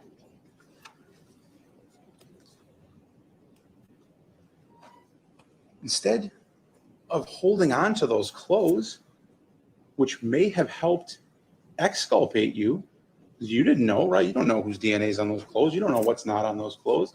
Instead of holding on to those clothes and bringing them in and explaining your story to the sheriff's office, you toss them out your window? I spazzed out. I freaked out. I was trying to do it. I wasn't thinking clearly at the time, to be completely honest. I didn't know what to think. I didn't know You what were to do. thinking clearly I've never been in a enough situation like that that you before, sir. couldn't push hard down Is that true? on the gas Is pedal what true, sir? to flee away from your I've never been in a situation where I was man made that's to holding carry a you, body. your No, sir, I haven't. abductor, who just killed this woman. You went home and the next day you were with Ed Jackson. You're a fucking liar. Yes, sir. You drove to Racine with Ed Jackson He drove. I slept most of the way. because you were physically exhausted from your efforts the previous evening. I hadn't slept much. No, sir. In fact, you said you were exhausted, right? Physically draining. Yes, sir. From all the stress and I guess everything just happening at one time. You Yes, sir. know, I believe so. That Passed out in the unaliving car right down people there. really does You spent- take a lot out of you. How many hours with Ed on the boat that day? I'm not sure. There was multiple people there. So it wasn't just me and Ed. It's people I didn't know. I'd only met Mike once before. And I had How never long met were you his on the hand boat? that was helping. Clearly, you must have been thinking about this horrendous event that just happened to you, right? Yes, sir, I was. Is that in your head when you had the big smile and the fish in your hands? Or is that you were still thinking about Nikki? I don't recall what I was thinking at that time, sir. You spent the night in Racine with Mr. Jackson, correct? He was there, yes, sir. Did the two of you sleep in a camper outside the residence at Mr. Hankey's house? I stayed up for hours. He went to sleep as soon as we got there. And you went fishing again the next day with Mr. Jackson? First thing in the morning. You didn't talk to him in the camper at all when you were awake at night, not able to process what had happened? I wasn't in the camper. He went in the camper and went to sleep. I was sitting on the front porch smoking a cigarette. Were you not even in the camper at all that night? Later on, he went to sleep at roughly about, I'm not for certain, but I would say it was roughly about 10 o'clock. I never made it back to the camper until about 2. I couldn't go to sleep. I was just stressed out. And the next day you went fishing again in the morning, right? You were Yes, just sir. so stressed And then you out. drove back from Racine. Ed drove. Yes, sir. Rode back from Racine with Ed in Yes, the car. You were in the car with him for 2.5 hours. I fell asleep while he was driving. Yes, sir. You fell asleep again. Yes, sir. Now, I you mean, driving described is on direct, you tiring. described Ed I as a fall father asleep figure in the to you. car all the time. He was the only one you could talk to after you lost your father, correct? Pretty much he's the only one I'd ever talked to. Yes, sir. And you didn't share any of this with Ed Okay, Jackson. I'm bored. No, sir. The Ed that I met here is not the same Ed that I had hung out with for a long time. He would say that about you too, wouldn't he? I don't know if he would or not. Probably. The Ed that you met here wasn't the same Ed. The Ed that paid for your ticket to get here. Let me ask the questions, Mr. Burch. Judge. Look, it's a stressful situation for everybody. Mr. Burch, just wait for the district attorney to ask his question. When he's done, you can give your answer, and obviously, attorney will say, let him finish his answer. All right, let's try again. Go ahead with your question. Ed Jackson paid for your train ticket to come to Green Bay, correct? Him or his wife, yes. He drove down to Chicago to get you, to pick you up and bring you into his home, correct? Yes, sir. He put you up in his home when you had nowhere else to go, correct? I never said I had anywhere else to go, but here I didn't know anyone. So yes, You were on the house with your wife. You came all the way to Wisconsin to a place that you have no connections He's at all. that friend. to I stay didn't with say Mr. I Jackson, didn't you? have anywhere else Yes, to sir. go. He gave you a phone to use, right? I had funds to buy my own phone. It was his wife's idea to put me on the plan. I was going to go to Walmart and buy my own phone. He allowed you to use his truck. Yes, sir. He then Because I was allowed you helping to use- him. Wait. I was answering his question, Your Honor. No, I he, agree. He was finishing the answer to his All right, question. so the question was about the truck. He allowed you to use his truck, and your answer, Mr. Burch, is what? I was originally given the truck because I was helping him with his business, going and getting stuff and parts and things like that, and helping him out around town doing things. That's how I originally got the truck. and he also allowed you to use his Blazer, correct? Yes, sir. So this Ed Jackson, who gave you all of these things, who helped you get a new start, You did were not fucking trust ungrateful. that Ed to tell him about this horrible thing that happened to you To be honest, sir, I didn't trust anyone. because you were worried you wouldn't be believed, No, sir, not at all. or is it because you hadn't formulated what to say yet? That's not even at all, sir. That's not true. Your statement you just made. When was the first time you ever became aware that Doug Dietrich was outside with you when you were having sex with Nicole? When I woke up or was awakened, I guess is the way best way to put it. Was it a well-lit area where you could see people coming from the house? No, sir, it wasn't a well-lit area. There was not a house. What house are you referring to? From the Dietrich house, right across the street. The DJ house was not right across the street, sir. Well, you were parked back in front of Mr. Peterson's house? You showed the pictures, and it showed that I was off catty corner. The house was over this direction. And we were over here. And I'm just clarifying that it wasn't a well-lit area, right? I said that, yes, sir. Mr. Dietrich's coming out of the house, and you didn't notice him at all when he was coming out of the house, No, sir, I was paying more attention to what was going on at hand at the time. but you were. I understand what you mean by that. It's just a comment. Let's keep it to questioning, please. Your next question. Just You a had all the windows snarky in the comment. vehicle open, you couldn't hear Mr. Dietrich coming. No, sir, I didn't. He walked around behind you, presumably because you said you felt pain in the back of your head. You didn't hear him walking around behind you. No, sir, I did not. You said several times that Mr. Dietrich advised you to do something. I think that's the language you specifically used. When he was advising you about what to do with Nikki, how was he talking to you? In a directing in more of a forceful manner. Was he loud? He wasn't screaming, if that's what you're asking. I'm asking how if he was loud. I wasn't there. He was not speaking in a regular tone. I don't know what you perceive as loud. If you could explain to me, I'd be more than happy to answer. Would the neighbors have heard? I don't know, sir. How many different times did he advise you? I can't say for certain. And I believe that your testimony was that the first time that you saw Nikki, she was directly behind your vehicle. Is that right? She was toward the rear end of it. Yes, sir. And just to clarify, you saw none of the struggle that occurred between Nikki and Doug in your story. Yes, sir. I never saw any of the struggle issues. By the time you next saw Nikki, she was not moving. Correct. If I would have seen the struggle issues, sir, I wouldn't have stood by. You would have fought back, right? Excuse me? You wouldn't have stood by. You'd have fought back. I would have done whatever I could to help. But you wouldn't. You're a big guy. You're a linebacker. You're an athlete, right? But you Back wouldn't when I was fight younger, yes, back. sir.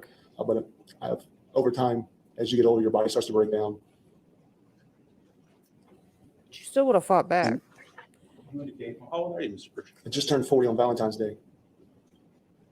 Even if When you came to, you had a indicated that gun? Mr. Dietrich was standing there behind you. Is that right? Somewhat, you say behind me, yes, sir.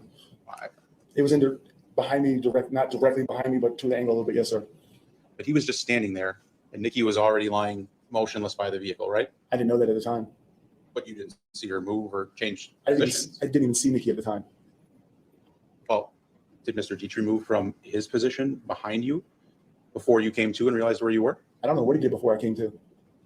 After you came to, but before you moved. He stayed behind me So he stayed behind you the whole time. predominantly to sorry. 7, 8 o'clock roughly So he wasn't assaulting Nikki or moving Nikki's body or anything God. like that, right? at the time. No, He's just standing there calmly holding a gun over you? I wouldn't say calmly, sir, because though I remember him poking me with the gun as he was standing behind me before I pulled my pants up. And that's when he told me, don't fucking think about it. And were you thinking about it? Think about what to do, because I had no idea what was going on and what to do. It's not common that you wake up on the grass with your pants around your ankles. What kind of gun was it?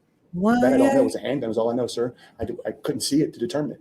Why are you See so whether it was a revolver, whether it was a 40 caliber. If you I just don't tell know the your caliber. I don't believe it story was a revolver, and you don't but I don't know. I'm not that well don't versed in firearms. I'm have to sorry. be angry. If you were talking about a fishing pole, he might know. I've not been. No question. Come forward.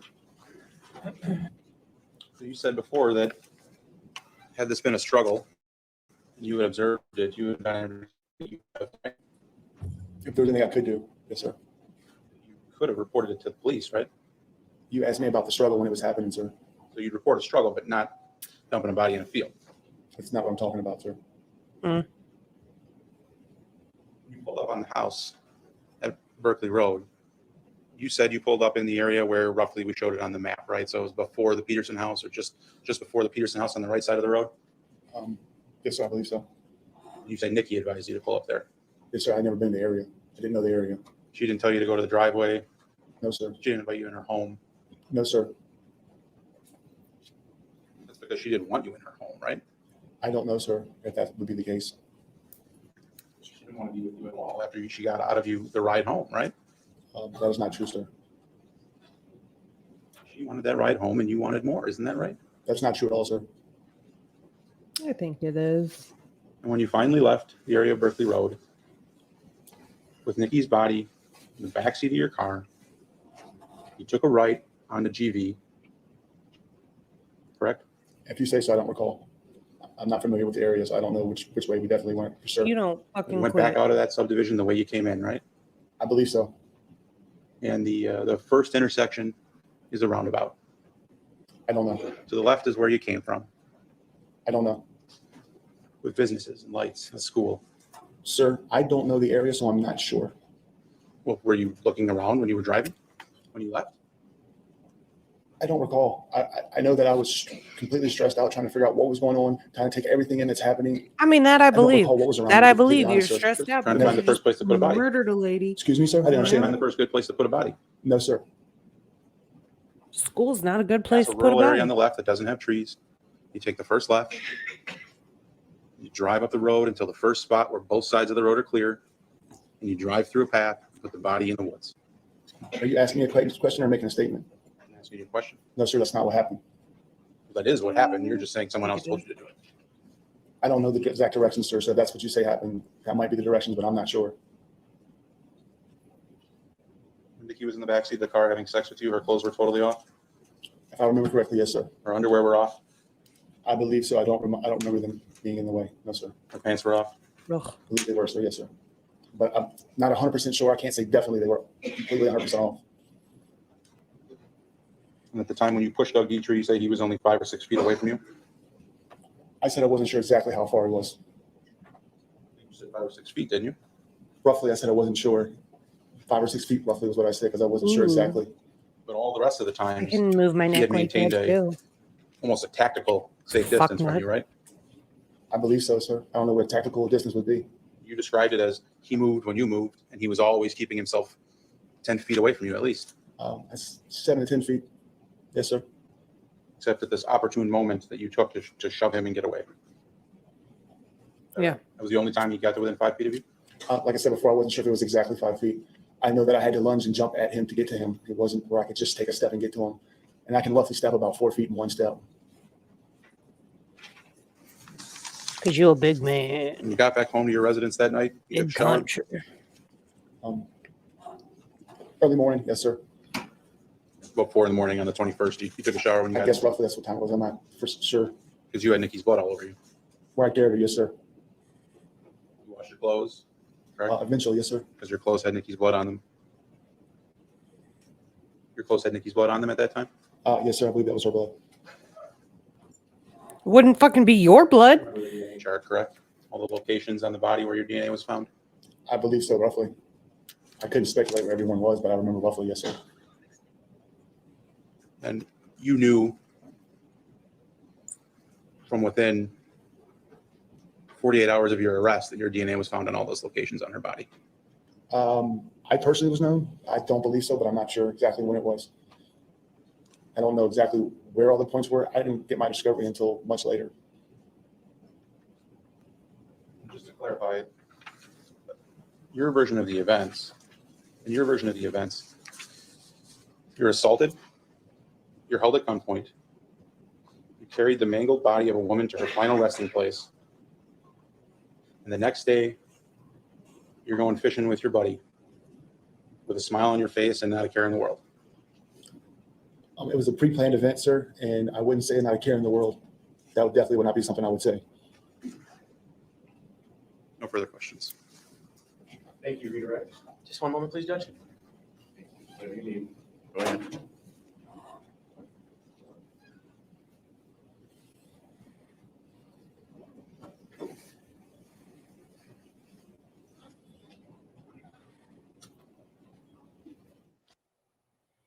It's all great. Report reader.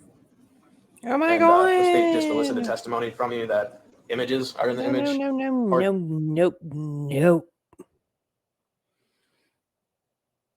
Did we get a redirect?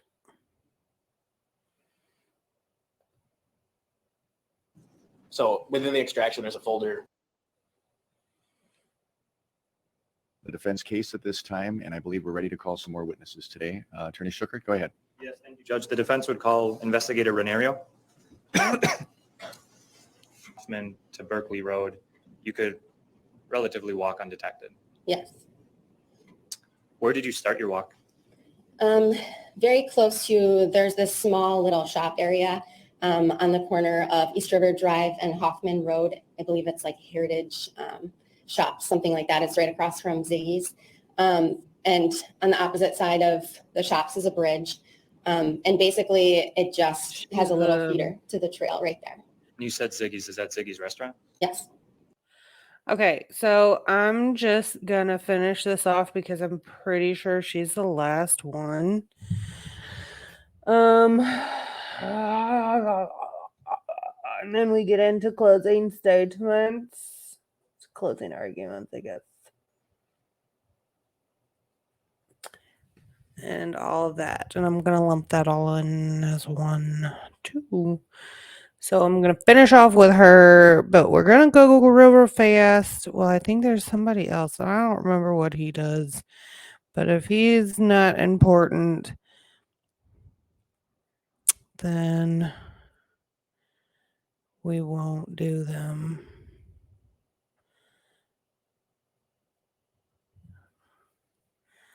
I don't know. We'll just see. She's a Fitbit lady. She is defense's Fitbit lady. First of all, let's talk about this George thing. He's a fucking liar. He's a fucking lying son of a bitch. He killed her. Fuck him. Fuck all his shit.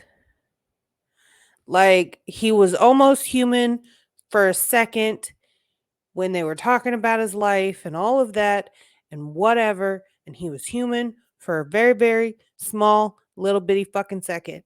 And then he turned into a fucking monster on cross because he got defensive. He got angry.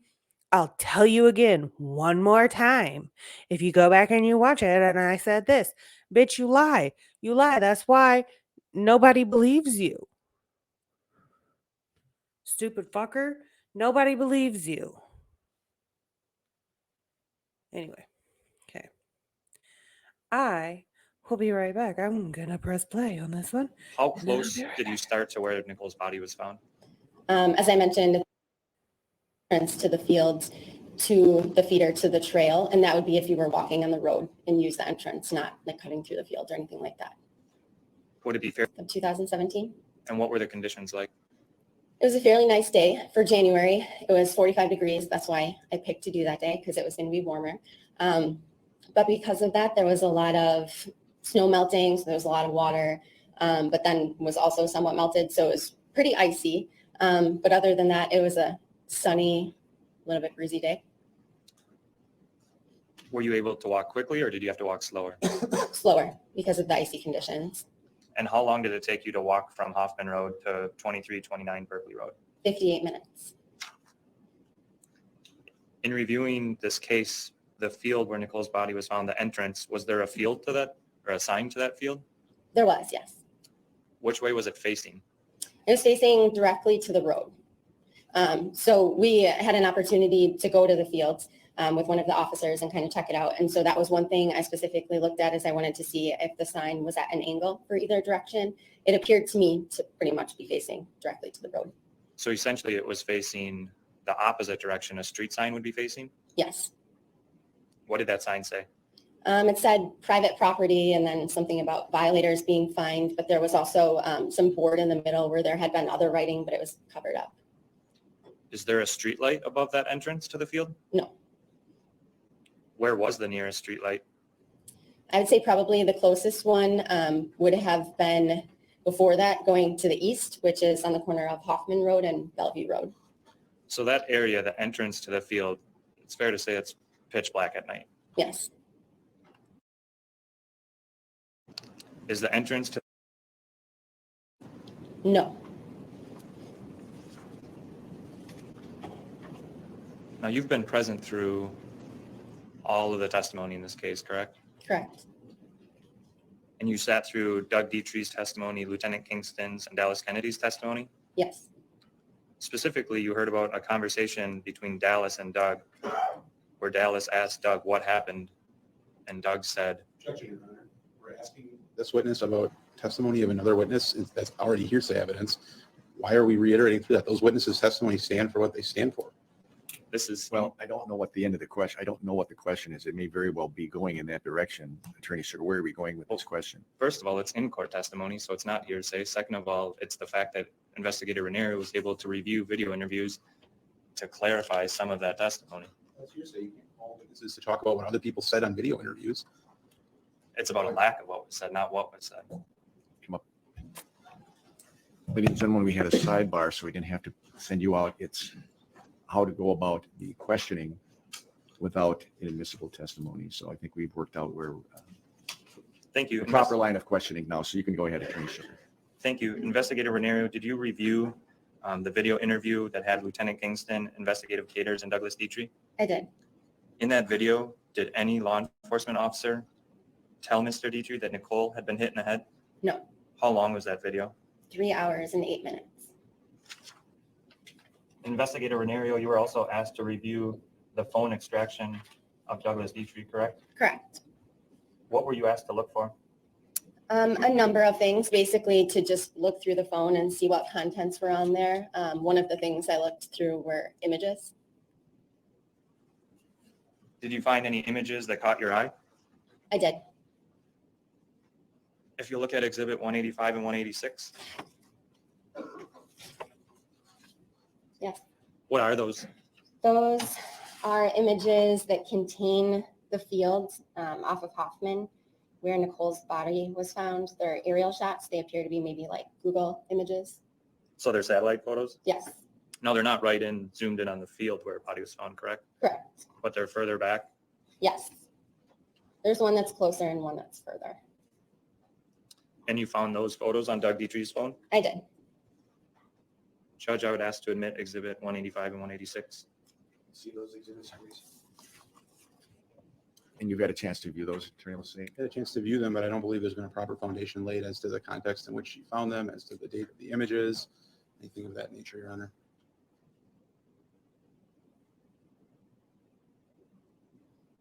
Can you lay a better foundation, Attorney Schuchert? Judge, we laid that foundation with Tyler Bailing. That's why we specifically had asked that he downloaded Doug Dietrich's phone, where that phone extraction went, that it was put into evidence, and then it would have been provided to defense through discovery. Investigator Renario testified that she's been investigating this case. She looked through that phone extraction and she looked specifically in images. So she reviewed the extraction that the officer had done with Mr. Dietrich's phone, and you found these two particular Correct. images? All right, I'm going to find there's been a sufficient foundation, and the court will receive 185 and 186. I would ask to publish these, Judge. They can be published big screen? Yes. All right, let's publish them on the big screen.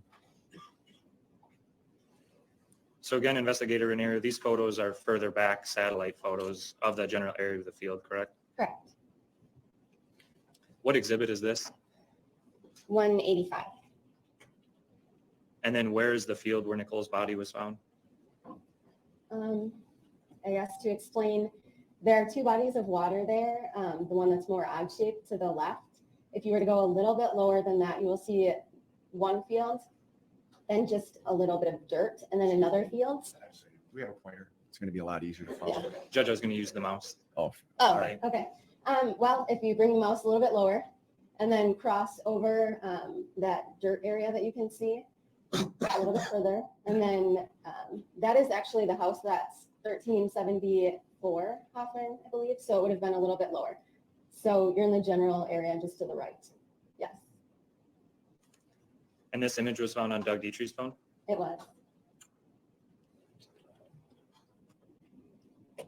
And then is this exhibit 186? Yes, it is. And is this zoomed in further? It is. And can you describe where the field is in this photo? Should I go point to it? Would that be easier? A little bit lower. Yes. Basically, that's the general area. for the record, it's a little bit below the center of the photograph to the left, and it seems to be below a roadway. Is that correct? Correct. All right.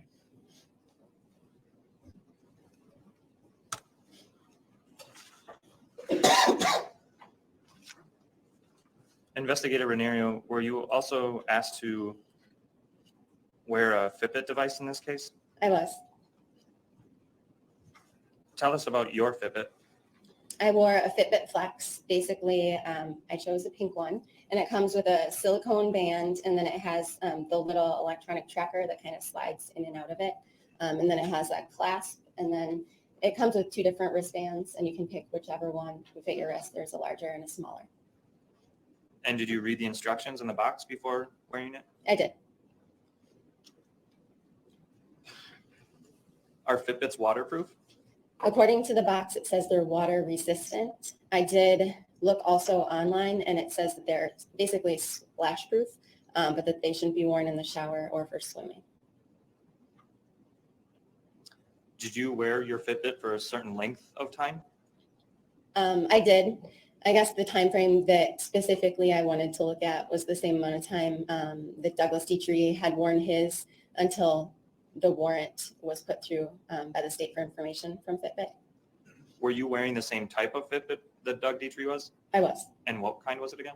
A Fitbit Flex. What precautions did you take to make sure that only you had access to the Fitbit? Well, as far as the Fitbit itself, I mean, I had it on me, so obviously no one else could have it.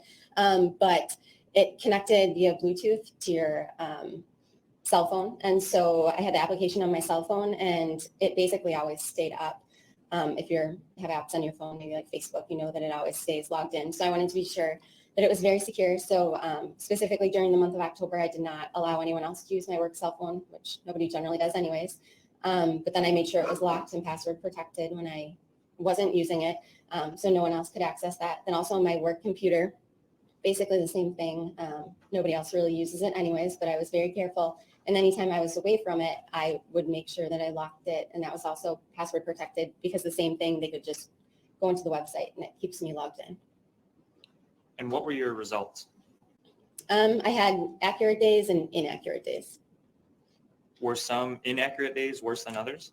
Yes, Can you describe the worst days for us? sure. I would say that the first day I really noticed was October 12th. And I didn't even know anything was wrong until I looked at the dashboard, which is kind of what they call your profile, where you can check out your information and see like your steps. I looked at it, I believe in either late afternoon, early evening, something like that. And it showed that I'd only had 4 steps that morning. And that was a Thursday. I had worked that day. It was generally like any other day. I had taken well over 4 steps. So I knew that that was not accurate. What about the other major errors? I also had a couple other ones that were major on, I would say it was October 20th and 21st. The first thing I noticed, the 20th was a Friday, was that I woke up in the morning and I had been starting to log like what time I woke up. I wasn't counting my exact steps, but I wanted to know what I was doing kind of at what time. I knew I got up at 5:35 that morning. And then I had tapped my Fitbit before I was going to get in the shower because I was going to take it off before I got in. And 3 of the lights illuminated on my Fitbit. I had only been up for 15 minutes. And basically, when I set up my Fitbit, I left it at the standard goal of 10,000 steps per day. So the lights kind of indicate where you are towards that goal. And so each light should be 2,000 steps. So it was saying that I had about 6,000 steps already since I had been up in that 15 minutes. So I was a little bit baffled by that. That would be the first thing that I really noticed. I just let it go. Didn't even check my dashboard or anything like that at that point. And then throughout the day, though, I did tap it because I wanted to see if it reset. Basically, at midnight, it should go back to 1 light to restart for the day. So I tapped it throughout the day, and I believe on that day, it was just before 5 o'clock that it had reset back to 1 light. So then on Saturday, the 21st, in the morning, even before I got out of bed, I wanted to see what it would do. So I tapped it in the morning. Again, I had 2 lights. There's So inconsistency? I just kept it on that morning. I know I was doing some speed cleaning in my house, and then went to a pumpkin patch with my family. Again, kept tapping it to see if it would reset. I think that day I was walking through a corn maze, and it was like just before 2 that it had reset to 1 light.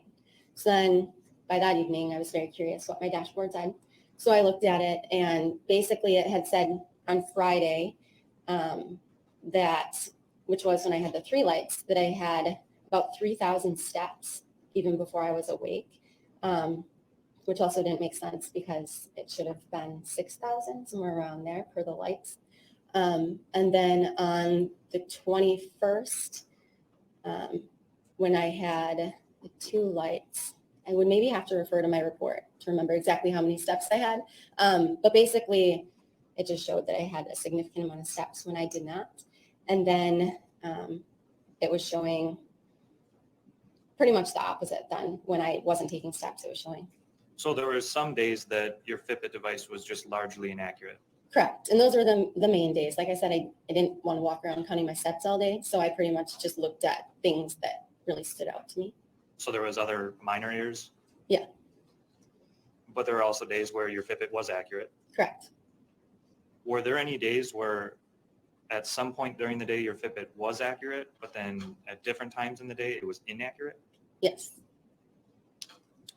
When you experienced some of these errors, what did you do? The first time,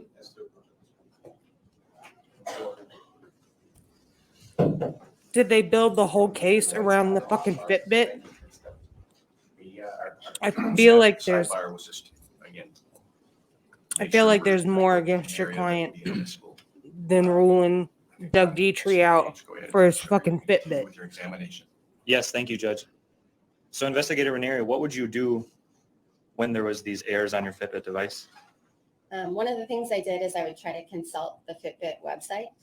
They had something on there called the Fitbit community, which basically was a forum for people to ask questions of other Fitbit users or just suggest activities for other users. They could just basically talk to each other.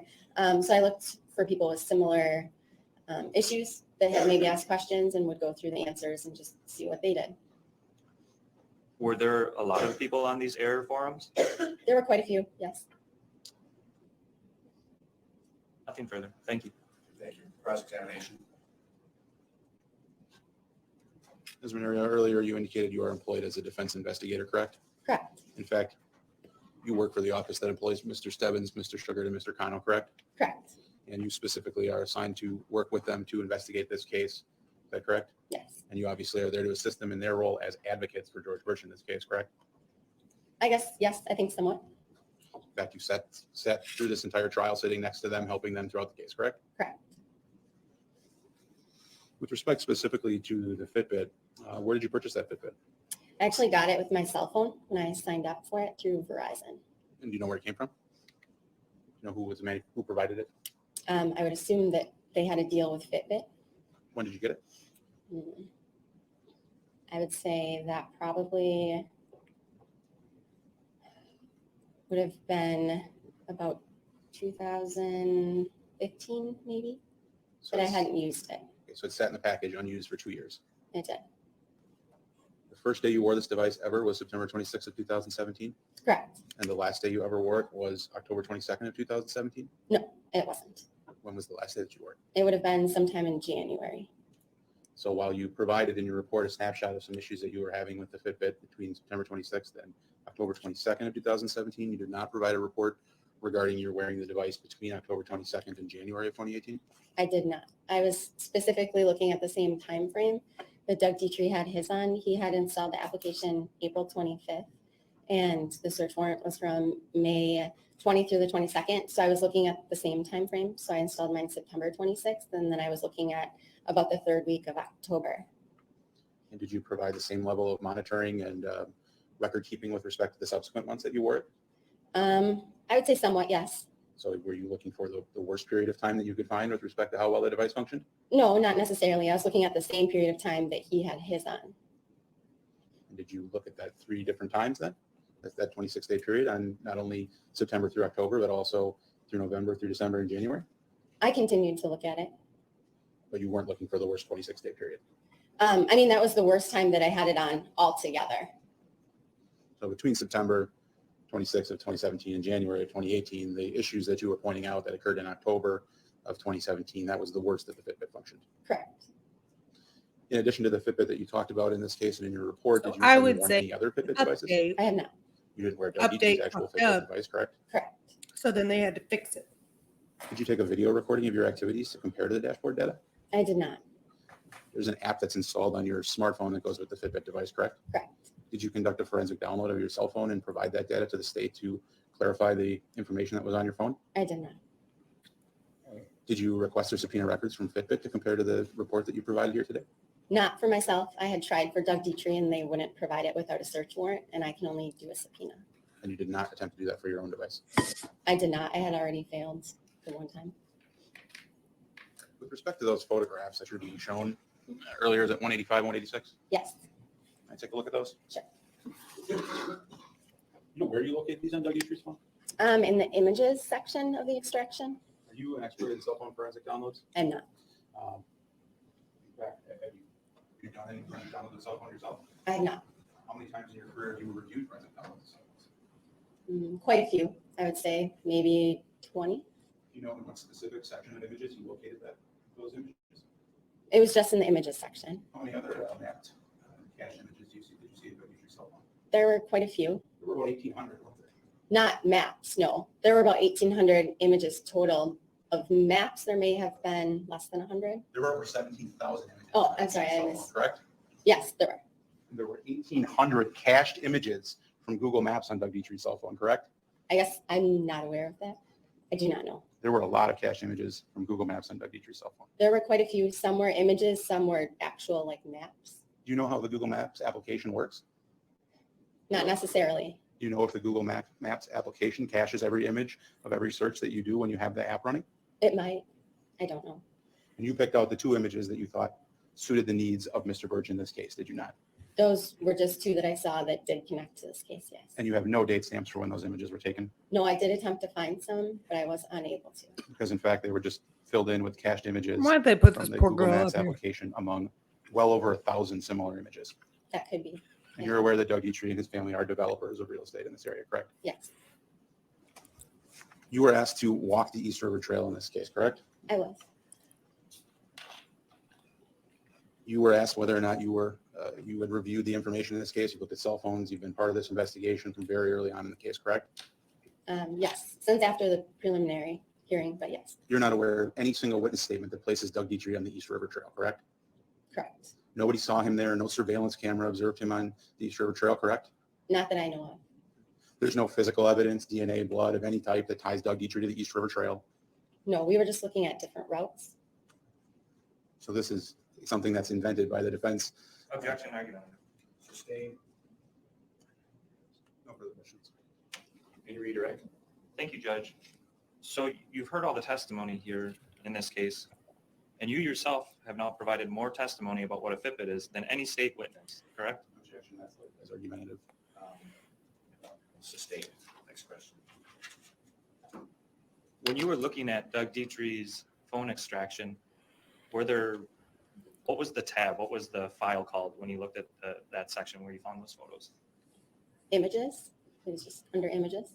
Were there images of Doug Dietrich himself on there? There were some, yes, Were there other just normal photos that you would see? yes, And then of all those images, Doug Dietrich had a photo of the field where Nicole's body was found, correct? Objecting, Your Honor.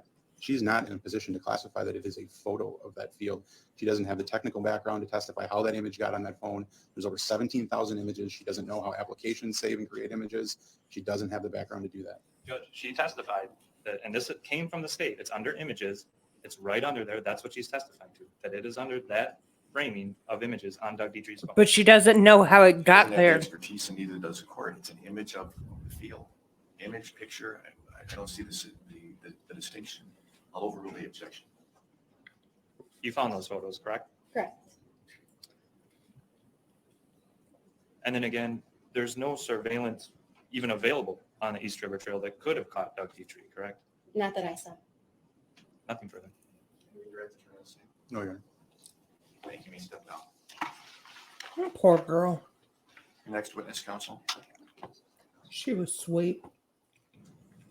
Judge, the defense has no more witnesses at this time. Defense is resting. Yes, Judge. Attorney State, does the state have any rebuttal witnesses? We do, Your Honor. Are you prepared to testify? Yes, Your Honor. All right. State calls Daniel Frankel. Mr. Frankel. Mr. Frankel, good morning. You can come forward. Step to the witness stand. Madam Clerk will swear you in. Raise your right hand. You swear to tell the truth, the whole truth, and nothing but the truth, so help you God? Yes. Please state your full name and spell your last name. Daniel Allen Frankel, Frankel. Thank you. Mr. Frankel, you can see it. You can just pull yourself close to that bar. That's actually the microphone. Okay. Then Attorney will say whenever you're ready. Mr. Frankel, can you state for the record how you are employed? I am employed from Progressive Insurance.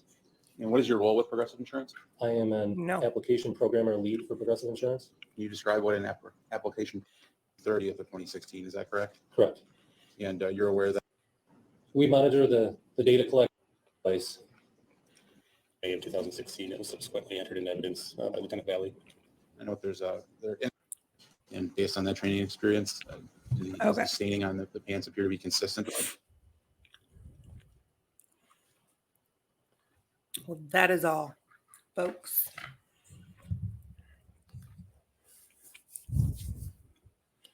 They ended on a bad note. They put that poor lady up there testifying about stuff that she didn't know nothing about, thinking they had something. They had nothing. Nothing. And Mr. George, he's just a liar. He's just a big fat lying liar who lies. I ain't got no time. I got no time for that. This is why we know you're guilty. Anyway, okay. Let me know what you think in the comments below. Like, subscribe, comment, share, all of those things. Excuse me. Had to get me a late night Thanksgiving leftover snack. Oh my God. Okay. All right. Well, I will see you on the next one. The next one will be closing arguments. Woo, woo. That will be that. I got a pimple and it hurts because every time I touch it, I feel like my little head is swollen. Okay. That's it. That's all I got. See you later. See you on the next one. Follow. Come back. Come back and we'll do the closing arguments. Because that'll be fun.